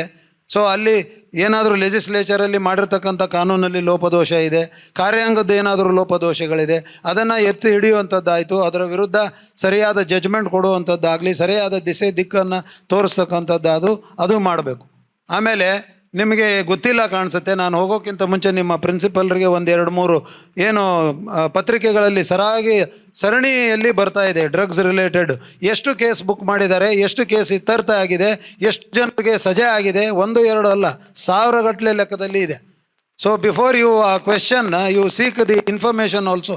ಸರಿಯಾದಂಥ ಮಾಹಿತಿ ಕೂಡ ನೀವು ತೊಗೊಳ್ಳಿ. ನಾನು ಅದನ್ನು ನಿಮ್ಮ ಪ್ರಿನ್ಸಿಪಾಲ್ರಿಗೆ ಕಳಿಸ್ತೀನಿ ಅವನ್ನ 3. ಕೊನೆಯದಾಗಿ ನೀವು ಒಂದು ಪ್ರಶ್ನೆ ಕೇಳಿದ್ರಿ, ಯಾಕೆ ಸಿಗರೇಟ್ ಮಾರಾಟ ಮಾಡ್ತಾರೆ, ಯಾಕೆ ಏನು ಮದ್ಯದ ಅಂಗಡಿಗೆ ಪರವಾನಗಿ ಕೊಡ್ತಾರೆ. ಲಾಸ್ಟ್ ಟೈಮು ಕೂಡ ಇದೇ ಥರ ಪ್ರಶ್ನೆ ಕೇಳಿದ್ರಿ, ಈ ಸದ್ಯ ಕೂಡ ಇದೇ ಥರ ಪ್ರಶ್ನೆ ಕೇಳ್ತೀರಿ. ಈ ಥರ ಕೂಡ ನನ್ನ ಉತ್ತರ ಅದೇ ಥರ ಇರ್ತದೆ. ಅದಕ್ಕೆ ನಾನು ಆರಂಭ ಮಾಡಿದ್ದು ನಿಮ್ಮ ಆ ಪ್ರಶ್ನೆ ಮುಗಿದ ನಂತರ ಶಾಸಕಾಂಗ, ಕಾರ್ಯಾಂಗ ಮತ್ತು ನ್ಯಾಯಾಂಗ ಅಂತ ಹೇಳಿದ್ದೆ. ಅದಕ್ಕೆ ನೀವು ಕೇಳಿದ್ರಿ, ಕೆಲವು decisions will be made by the government, policy decisions ಅಂತ ಕರೀತಾರೆ. ನಿಯಮಾವಳಿಗಳು ಅವು ಮಾಡ್ತಕ್ಕಂಥ ಅಧಿಕಾರ ಸರ್ಕಾರಕ್ಕಿದೆ. ಸರ್ಕಾರ ಯಾವ ನಿಯಮಾವಳಿ ಅನ್ವಯ ಯಾವ ಕಾನೂನನ್ನು ತರೋದು, ಯಾವುದಕ್ಕೆ ಲೀನಿಯನ್ಸಿ ಕೊಡಬೇಕು, ಯಾವುದಕ್ಕೆ ಪರವಾನಗಿ ಕೊಡಬೇಕು, ಯಾವುದಕ್ಕೆ ಕೊಡಬಾರ್ದು ಅನ್ನುವಂಥ ಅನುಷ್ಠಾನ ಮಾಡ್ತಕ್ಕಂಥ ಅಥವಾ ನಿರ್ಧರಿಸ್ತಕ್ಕಂಥ ಕ್ರಮ ಸರ್ಕಾರಕ್ಕಿದೆ. ಅದನ್ನು ನಾವು ಪ್ರಶ್ನೆ ಮಾಡಿ, ನೀವು ಯಾಕೆ ಸಿಗರೇಟ್ ಮಾರಾಟ ಮಾಡೋಕ್ಕೆ ಕೊಟ್ರಿ, ನೀವು ಯಾಕೆ ಪ್ಲಾಸ್ಟಿಕ್ ನಿರ್ಬಂಧ ಮಾಡಬೇಕು ಅಂತ ಪ್ಲಾಸ್ಟಿಕ್ ಫ್ಯಾಕ್ಟ್ರಿ ಮಾಡೋಕ್ಕೆ ಬಿಟ್ರಿ, ನೀವು ಯಾಕೆ ಇಷ್ಟೊಂದು ಎಲ್ಲ ಕೊಡ್ತಲೇ ಇದೆ, ಅಷ್ಟೊಂದು ಜನರಿಗೆ ನೀವು ಮದ್ಯ ಲೈಸೆನ್ಸ್ ಯಾಕೆ ಕೊಟ್ರಿ ಅಂತ ನಾವು ಪ್ರಶ್ನೆ ಮಾಡೋ ಅಧಿಕಾರ ಇಲ್ಲ. It is a policy decision which can be questioned by you and it can be questioned by some other person by going to the concerned court. ನಾವು ಪಾಲಿಸಿ ಡಿಸಿಷನನ್ನು ಅದನ್ನು ಪ್ರಶ್ನೆ ಮಾಡುವಂಥ ಅಧಿಕಾರ ನಮಗಿಲ್ಲ. Because that also comes under the norms under which we function. ಇದು ನಿಮಗೆ ಗೊತ್ತಿರಬೇಕು. ನಾವು ಪ್ರಶ್ನೆ ಮಾಡೋದಲ್ಲ, ಅನುಷ್ಠಾನ ಮಾಡೋದು ನಮ್ಮ ಕೆಲಸ. ಅದರಲ್ಲಿ ತಪ್ಪಾಗ್ತಾ ಇದೆ ಅಂತಂದರೆ ನೀವು ಪ್ರಶ್ನೆ ಮಾಡ್ಬೋದು, ನ್ಯಾಯಾಂಗ ಮೊರೆ ಕೂಡ ನೀವು ಹೋಗ್ಬೋದು. Hello sir. ನನ್ನ ಸಜೆಷನ್ ಎಂತ ಅಂದರೆ, ಇವಾಗ ಯಾವುದೇ ಒಬ್ಬ ವ್ಯಕ್ತಿ ಲೈಕ್ ಅವರು ದೊಡ್ಡ ಆದ ಮೇಲೆ ತಿಳ್ಕೊಳ್ಳೋ ವಿಷಯದಕ್ಕಿಂತ ಅವರು ಚಿಕ್ಕ ಇರುವಾಗಲೇ ತಿಳ್ಕೊಳ್ಳೋಂಥದ್ದು ಒಳ್ಳೆಯದು ಅಂತ. ಲೈಕ್ ನಾನೊಂದು ಹೇಳ್ತೇನೆ, ಈಗ ಒಂದು ಮಗು ಅದು ಸ್ಕೂಲಿಗೆ ಹೋಗ್ತದೆ, ಮನೆಗೆ ಬರ್ತದೆ, ಅಥವಾ ಅದರ ಸರೌಂಡಿಂಗ್ಸ್ ಅದರಲ್ಲಿ ಅದು ಬೆಳೀತದೆ. ಸೊ ಆ ಮಗುವಿಗೆ ಲೈಕ್ ಸ್ಕೂಲಿಂದನೇ ಅದರ ಮೆಂಟಾಲಿಟಿ ಲೈಕ್ ಈಗ ನೀವು ಶೇರ್ ಮಾಡಿದ್ರಲ್ಲ ಕೆಲವು ಥಿಂಗ್ಸನ್ನು, ಯಾಕೆ ಈ ಸಮಾಜ ಈ ರೀತಿಯಾಗಿ ಹೋಗ್ತಾ ಇದೆ ಅಂತ. ಯಾಕಂದರೆ ಎಲ್ಲ ಮನುಷ್ಯನವರು ಕೂಡ ಲೈಕ್ ಬೇರೆ ಬೇರೆ ಪರ್ಸ್ಪೆಕ್ಟಿವಿಂದ ಇರ್ತಾರೆ. ಸೊ ಅವರ ಮೆಂಟಾಲಿಟಿ ಅಥವಾ ಅವರ ಬಿಹೇವಿಯರ್ ಡಿಸೈಡ್ ಆಗೋದು ಅವ್ರು ಹೇಗೆ ಇರ್ತಾರೆ, ಅವರ ಸುತ್ತಮುತ್ತ ಯಾವ ರೀತಿ ಇರ್ತಾರೆ ಅಂತ. ಸೊ ಇದನ್ನು ಈ ಕೆಲವು ಥಿಂಗ್ಸನ್ನೆಲ್ಲ ನಾವು ಈಗ ಯಾವುದೆಲ್ಲ ಅವೇರ್ನೆಸ್ ಪ್ರೋಗ್ರಾಮ್ಸನ್ನು ಮಾಡ್ತೇವೆ ಅಥವಾ ಅದರಲ್ಲಿ ಯಾವುದೆಲ್ಲ ಕಂಟೆಂಟ್ಸ್ ಇದೆ ಅದನ್ನು ನಾವು ಫಸ್ಟ್ ಲೈಕ್ ಒಂದು 6th ಅಥವಾ 5th ಸ್ಟ್ಯಾಂಡರ್ಡಿಂದ 10th ಸ್ಟ್ಯಾಂಡರ್ಡ್ವರೆಗೆ ಇರುವಂತಹ ಸಿಲೆಬಸ್ಸಲ್ಲೆಲ್ಲ ಇನ್ಕ್ಲೂಡ್ ಮಾಡೋದ್ರಿಂದ ಲೈಕ್ ಅದು ಅಕಾಡೆಮಿಕ್ಸ್ ಮಾರ್ಕ್ಸಿಗೆ ಮಾತ್ರ ಸೀಮಿತವಾಗುತ್ತೆ, ಅವರಿಗೆ ಮೋರಲ್ ವ್ಯಾಲ್ಯೂಸ್ ಕೂಡ ಬರ್ತದೆ ಅಲ್ವಾ ಅದರಿಂದ. ಲೈಕ್ ನಾವು ಗಿಡವಾಗಿದ್ದಾಗ ಅದನ್ನು ಯಾವ ರೀತಿ ಬೇಕಾದರೂ ಬೆಳೆಸ್ಬೋದು, ಅದೇ ಒಂದು ಮರ ಆಗಿ ಬಿಟ್ಟರೆ ಅದನ್ನು ನಾವು ಏನು ಮಾಡಲಿಕ್ಕಾಗೋದಿಲ್ಲ. ಸೊ ಎಲ್ಲ ಆಗ್ತಾ ಇರೋ ಪ್ರಾಬ್ಲಮ್ಸಿಗೆ ಅವ ಒಂದು ಇಂಡಿವಿಜುವಲ್ ಇದು ಮೆಂಟ್ಯಾಲಿಟಿ ಲೈಕ್ ಅದರ ಮೇಲೆ ಡಿಸೈಡ್ ಆಗಿರ್ಬೋದು, ಅಥವಾ ಅವರ ಬಿಹೇವಿಯರ್ ಮೇಲೆ, ಅಥವಾ ಅವರು ಯಾವುದೋ ಒಂದು ಡಿಪ್ರೆಷನ್ ಅಥವಾ ಯಾವ ರೀತಿಯಾಗಿ ಅವರು ಅನುಭವ ಮಾಡಿರ್ತಾರೆ ಅದರ ಮೇಲೆ ಡಿಸೈಡ್ ಆಗಿರ್ಬೋದು. ಸೊ ಒಂದು ಮಗುವನ್ನು ನಾವು ಯಾವ ರೀತಿ ಬೆಳೆಸ್ತೇವೆ ಅಥವಾ ಸ್ಕೂಲಲ್ಲಿ ಯಾವ ರೀತಿ ಅದಕ್ಕೆ ಟ್ರೀಟ್ಮೆಂಟ್ ಸಿಗುತ್ತೋ ಅದರ ಮೇಲೆ ಡಿಸೈಡ್ ಆಗುತ್ತಲ್ವಾ ಸರ್? ನೋಡಿ, ಇತ್ತೀಚೆಗೆ ಭಾಳ ದಿವಸನೂ ಇಲ್ಲ, ಒಂದು 8-10 ದಿವಸದ ಹಿಂದೆ ಕರ್ನಾಟಕ ಜುಡಿಷಿಯಲ್ ಅಕಾಡೆಮಿ ಅಂತ ಇದೆ, ಕ್ರೆಸೆಂಟ್ ರೋಡ್, ಬೆಂಗಳೂರಲ್ಲಿ. ಅಲ್ಲಿ ಒಂದು ದಿವಸದ ಕಾರ್ಯಾಗಾರವನ್ನು ಹಮ್ಮಿಕೊಂಡಿದ್ರು ವಿತ್ ರಿಗಾರ್ಡ್ ಟು ನಾಲ್ಸಾ ಅಂದರೆ ನ್ಯಾಷನಲ್ ದೇಶದ ರಾಷ್ಟ್ರ ಮಟ್ಟದಲ್ಲಿ ಇರ್ತಕ್ಕಂಥ ಒಂದು ಕಾನೂನು ಸೇವೆಗಳ ಪ್ರಾಧಿಕಾರ ಅಂತ ಕರಿತೀವಿ. ನಾಲ್ಸಾ ಅಂತ ಕರೀತಾರೆ ಅದಕ್ಕೆ, ಸ್ಟೇಟಲ್ಲಿ ಸಾಲ್ಸಾ ಅಂತ, ಆಮೇಲೆ ಇಲ್ಲಿ DLS ಅಂತ ಡಿಸ್ಟ್ರಿಕ್ಟ್ ಲೆವೆಲಲ್ಲಿ ಇದೆ.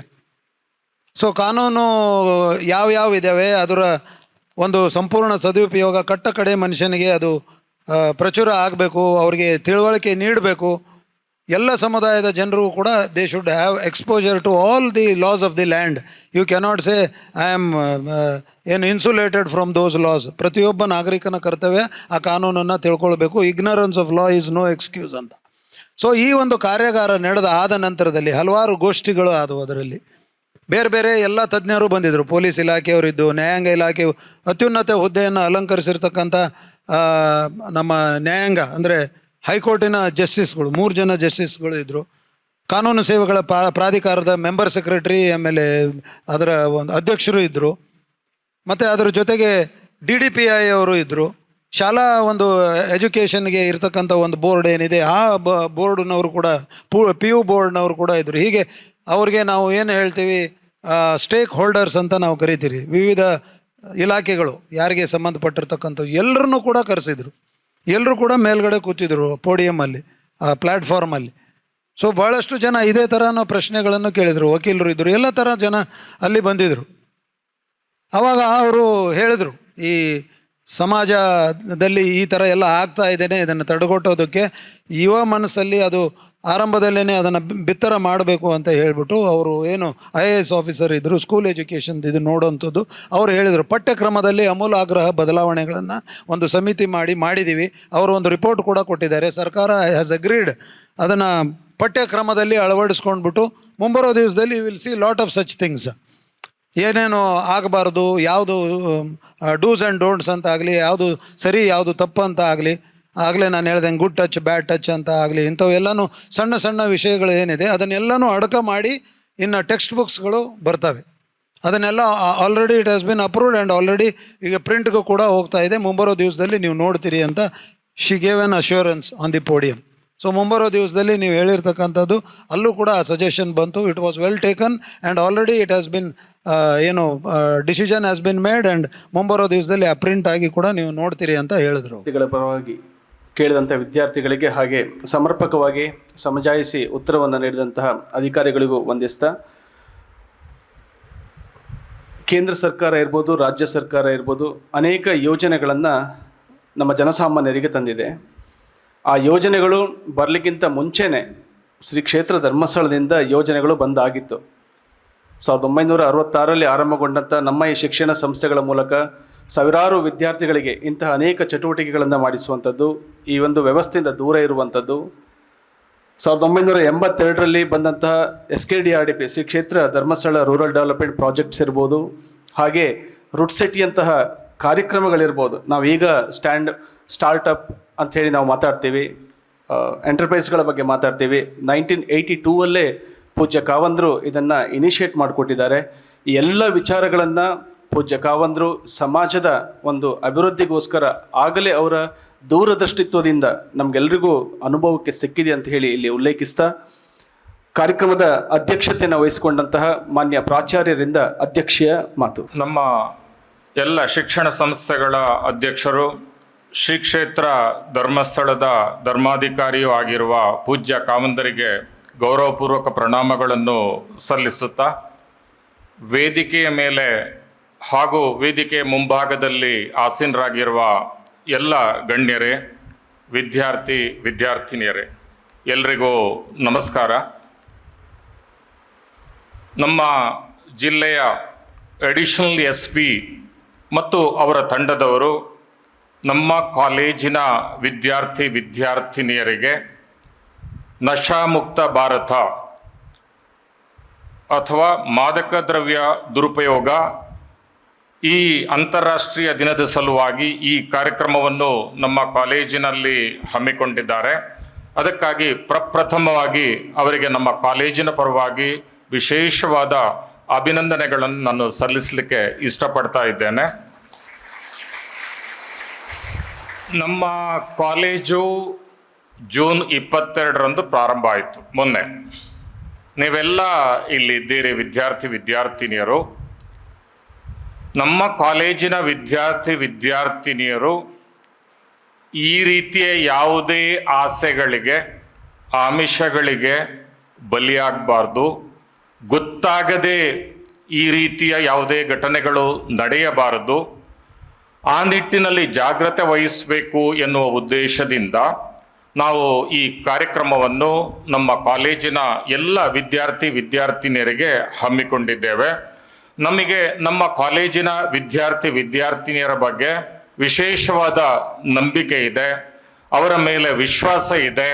ಅವರು ಯಾವತ್ತೂ ಈ ರೀತಿಯ ಚಟುವಟಿಕೆಗಳಲ್ಲಿ ತಮ್ಮನ್ನು ತಾವು ತೊಡಗಿಸಿಕೊಳ್ಳದೆ, ಈ ರೀತಿ ತೊಡಗಿಸಿಕೊಳ್ಳುವ ನಮ್ಮ ಸಮಾಜದ ಸುತ್ತಮುತ್ತ ನಮ್ಮ ಇರುವ ಬಂಧುಗಳಿಗೆ ಮಾರ್ಗದರ್ಶನ ಮಾಡ್ತಾರೆ ಎನ್ನುವ ವಿಶೇಷವಾದ ನಂಬಿಕೆ, ಬಲವಾದ ನಂಬಿಕೆ ಇದೆ.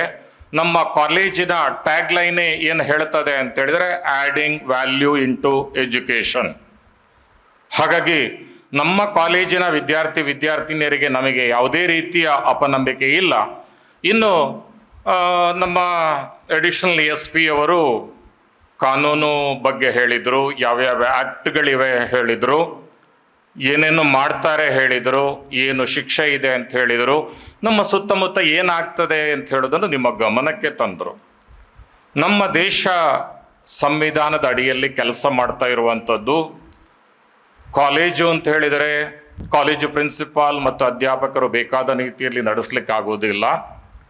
ಪೊಲೀಸ್ ಅಧಿಕಾರಿ ವೃಂದದವರು ಅಂತ ಹೇಳಿದರೆ ಅವರಿಗೆ ಬೇಕಾದ ರೀತಿಯಲ್ಲಿ ನಡ್ಕೊಳ್ಳಿಕ್ಕಾಗೋದಿಲ್ಲ. ಅದೇ ರೀತಿ ನಮ್ಮ ಶಾಸಕಾಂಗದ ಶಾಸಕರಿರ್ಬೋದು, MP ಗಳಿರ್ಬೋದು, ಅವರಿಗೆ ಬೇಕಾದ ರೀತಿಯಲ್ಲಿ ಇರಲಿಕ್ಕಾಗೋದಿಲ್ಲ. ಸಮಾಜ ಬಾಂಧವರಿಗೆ, ನಮ್ಮ ಸುತ್ತಮುತ್ತ ಇರುವ ಕಮ್ಯುನಿಟಿಯವರಿಗೆ ಕೂಡ, ಅವರಿಗೆಲ್ಲರಿಗೆ ಸ್ವಾತಂತ್ರ್ಯ ಇದ್ದರೂ ಕೂಡ ನಾವೆಲ್ಲರೂ ಒಂದು ಸಂವಿಧಾನದ ಅಡಿಯಲ್ಲಿ ಕೆಲಸ ಮಾಡಬೇಕಾಗ್ತದೆ. ಈ ಸಂವಿಧಾನದ ಅಡಿಯಲ್ಲಿ ಕೆಲಸ ಮಾಡುವಾಗ ನಮ್ಮ ದೇಶದ ಎಲ್ಲ ನಾಗರಿಕರು ಉತ್ತಮ ಪ್ರಜೆಗಳಾಗಬೇಕು ಎನ್ನುವ ನೆಲೆಯಲ್ಲಿ ಎಲ್ಲರೂ ಸೇರಿ ಕೆಲಸ ಮಾಡಬೇಕಾಗ್ತದೆ. ನಾವು ನೀವು ಅಂತ ಹೇಳುವ ವಿಭಾಗಗಳಿಲ್ಲದೆ ನಾವೆಲ್ಲರೂ ಒಂದೇ ರೀತಿಯ ಕೆಲಸ ಮಾಡಿದ್ರೆ ನಮ್ಮ ದೇಶ, ನಿಮಗೆಲ್ಲ ಗೊತ್ತಿದೆ, ನಮ್ಮ ದೇಶದ ರಾಷ್ಟ್ರಪಿತ ಮಹಾತ್ಮ ಗಾಂಧೀಜಿಯವರು ಕಂಡ ಕನಸು ಏನು ಅಂತ ಹೇಳಿದ್ರೆ ರಾಮರಾಜ್ಯ ಆಗಬೇಕು. ಆವಾಗಲೇ ಅವರು ಕಂಡ ಕನಸು ಈಡೇರ್ಲಿಕ್ಕೆ ಏನಾಗಬೇಕು ಅಂತ ಅವರು ಆಶಿಸಿದ್ರು ಅಂತ ನೀವು ನೋಡಿದ್ರೆ, ಅವರು ಹೇಳಿದ ಪ್ರಥಮ ಪಾಯಿಂಟ್ ಏನು ಅಂತ ಹೇಳಿದ್ರೆ ನಶಾಮುಕ್ತ ಭಾರತ ಆಗಬೇಕು ಅಂತ ಅವರು ಆವಾಗಲೇ ಹೇಳಿದ್ರು. ಹಾಗಾಗಿ ನಾವು ನಶಾಮುಕ್ತ ಭಾರತದೆಡೆಗೆ ಹೋಗುವ, ಇನ್ನು ಈ ನಶಾಮುಕ್ತ ಭಾರತ ಆಗಬೇಕು ಅಥವಾ ರಾಮರಾಜ್ಯ ಆಗಬೇಕು ಅಂತೇಳಿದ್ರೆ ಅವರೊಂದು ಮಾತು ಹೇಳಿದರು. ಆ ಮಾತನ್ನು ಹೇಳಿ ನನ್ನ ಮಾತನ್ನು ನಾನು ನಿಲ್ಲಿಸ್ತೇನೆ.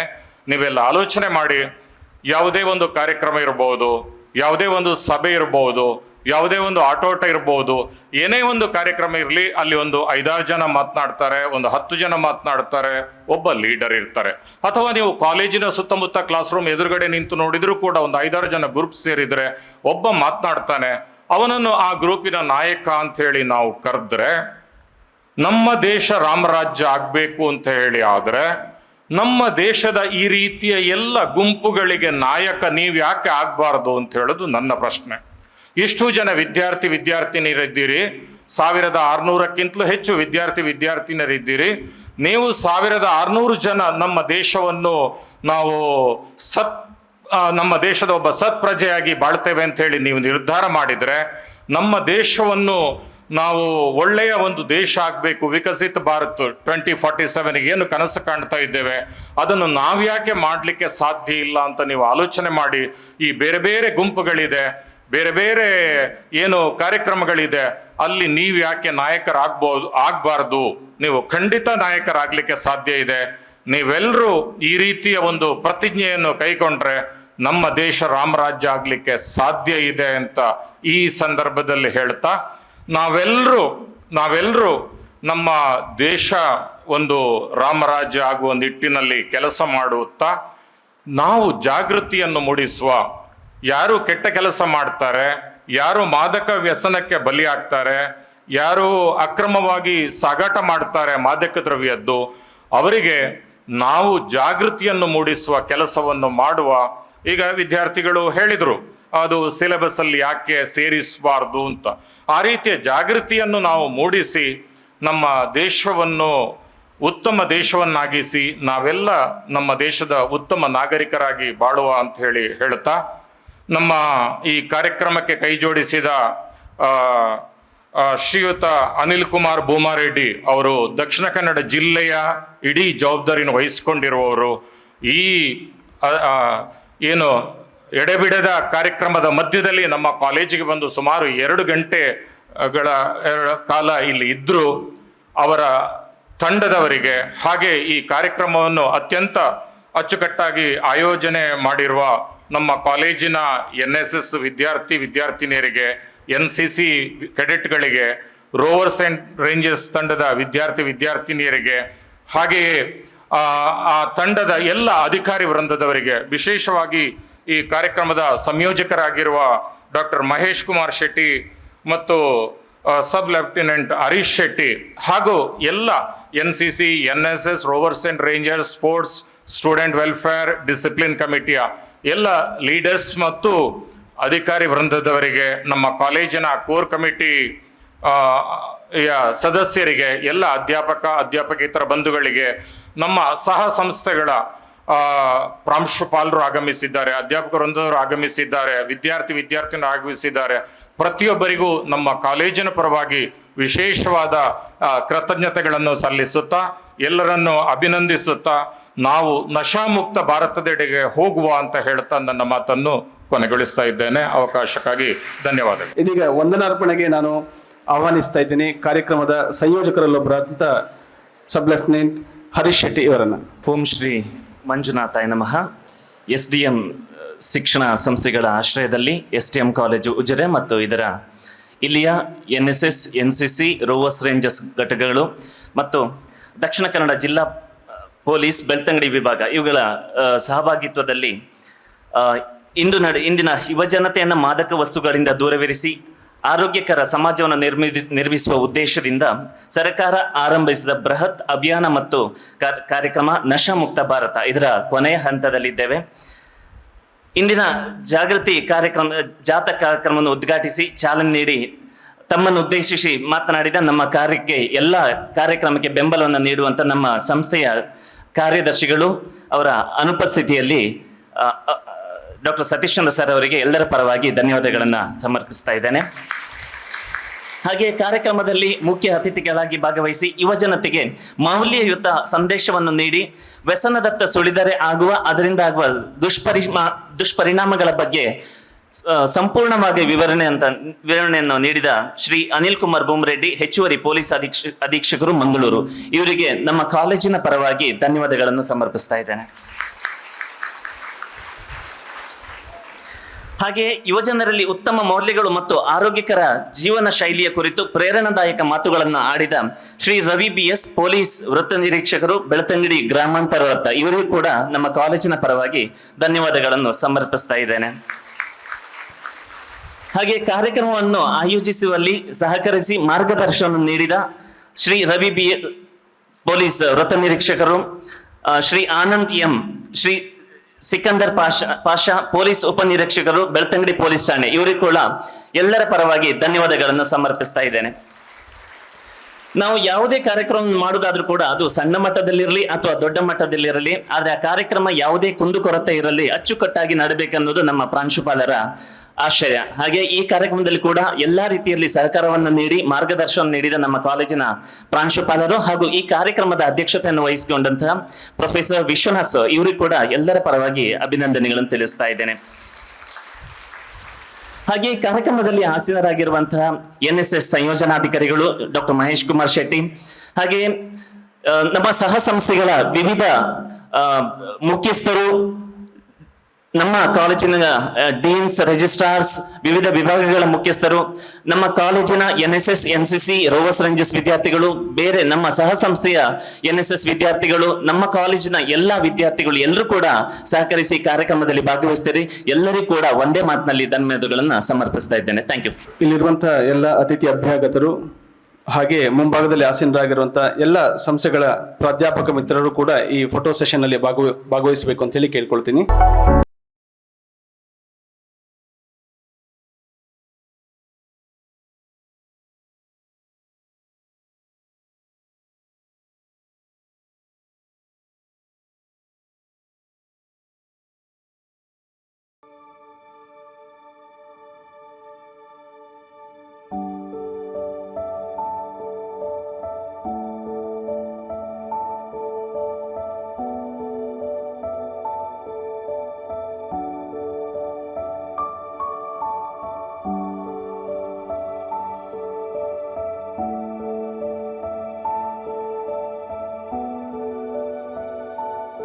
ನನ್ನ ಹೆಸರು ನವೀನ್ ಅಂತ. ಆ್ಯಕ್ಚುಲಿ ನಮಗೆ ಈಗ ಹೆಣ್ಣು ಮಗು ಆಗಿದೆ. ತುಂಬ ಖುಷಿ ಆಗ್ತಾಯಿದೆ. ಹಾಸ್ಪಿಟಲ್ ಫೆಸಿಲಿಟೀಸ್ ಮತ್ತು ಇಲ್ಲಿದ್ದ ಸ್ಟಾಫ್, ಡಾಕ್ಟರ್ಸ್ ಸ್ವಚ್ಛ ಪೂರ ಭಾರಿ ಶೋಕುಡು ಸ್ವಚ್ಛತೆ ಪೂರ ಕ್ಲೀನ್ ಎಲ್ಲ. ಮುಖ್ಯವಾಗಿ ಕಾವಂದರ ಕನಸು ಇದು. ಏನೊಂದು ಒಳ್ಳೆಯ ಆಸ್ಪತ್ರೆ ಉಜಿರೆಯಲ್ಲಿ ಬೇಕು.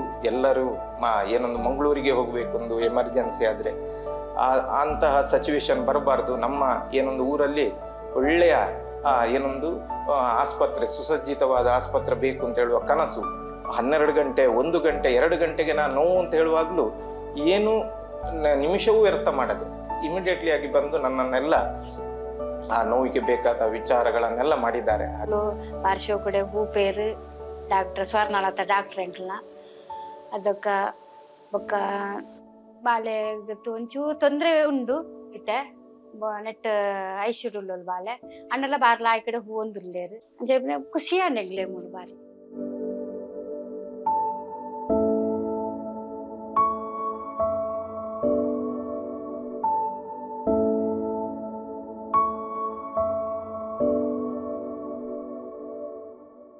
In my world of cinema, all I had was a dream and where I wanted to be, and the will to work hard for it, real hard. And who can understand this better than Rohan Corporation?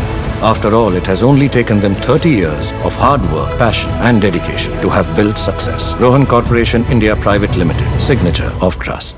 NCC bank limited ಇದೀಗ ದೇರ್ಲಕಟ್ಟೆಯಲ್ಲಿ ತನ್ನ 22ನೇ ಶಾಖೆಯನ್ನು ಆರಂಭಿಸಿರುವ ಸಂಭ್ರಮದಲ್ಲಿ ವಿಶೇಷ banking ಸೇವೆಗಳನ್ನು ನೀಡುತ್ತಿದೆ. ವಿದೇಶದಲ್ಲಿರುವ ಭಾರತೀಯರಿಗಾಗಿ NRI banking ಸೌಲಭ್ಯ, ನಮ್ಮೆಲ್ಲ ಗ್ರಾಹಕರಿಗಾಗಿ ಸುಲಭ ಖಾತೆ ತೆರೆಯುವಿಕೆ, ಆಕರ್ಷಕ ಬಡ್ಡಿ ದರಗಳು ಹಾಗೂ ಸುರಕ್ಷಿತ ಹಣಕಾಸು ವ್ಯವಹಾರಗಳು. ನಿಮ್ಮ ಅಮೂಲ್ಯ ದಾಖಲೆಗಳು ಮತ್ತು ಆಭರಣಗಳ ಸುರಕ್ಷತೆಗಾಗಿ ಲಾಕರ್ ಸೌಲಭ್ಯ ಹಾಗೂ ಇನ್ನಿತರ ಸೌಲಭ್ಯಗಳು. 114 ವರ್ಷಗಳಿಂದ ನಿಮ್ಮ ಸೇವೆಯಲ್ಲಿ. ಇಂದೇ ನಿಮ್ಮ ಹತ್ತಿರದ MCC ಬ್ಯಾಂಕ್ ಶಾಖೆಯನ್ನು ಸಂಪರ್ಕಿಸಿ. ದೂರವಾಣಿ ಸಂಖ್ಯೆ 7090701105. ಟೋಲ್ ಫ್ರೀ ಸಂಖ್ಯೆ 1800 123 2966. ಷರತ್ತುಗಳು ಅನ್ವಯ.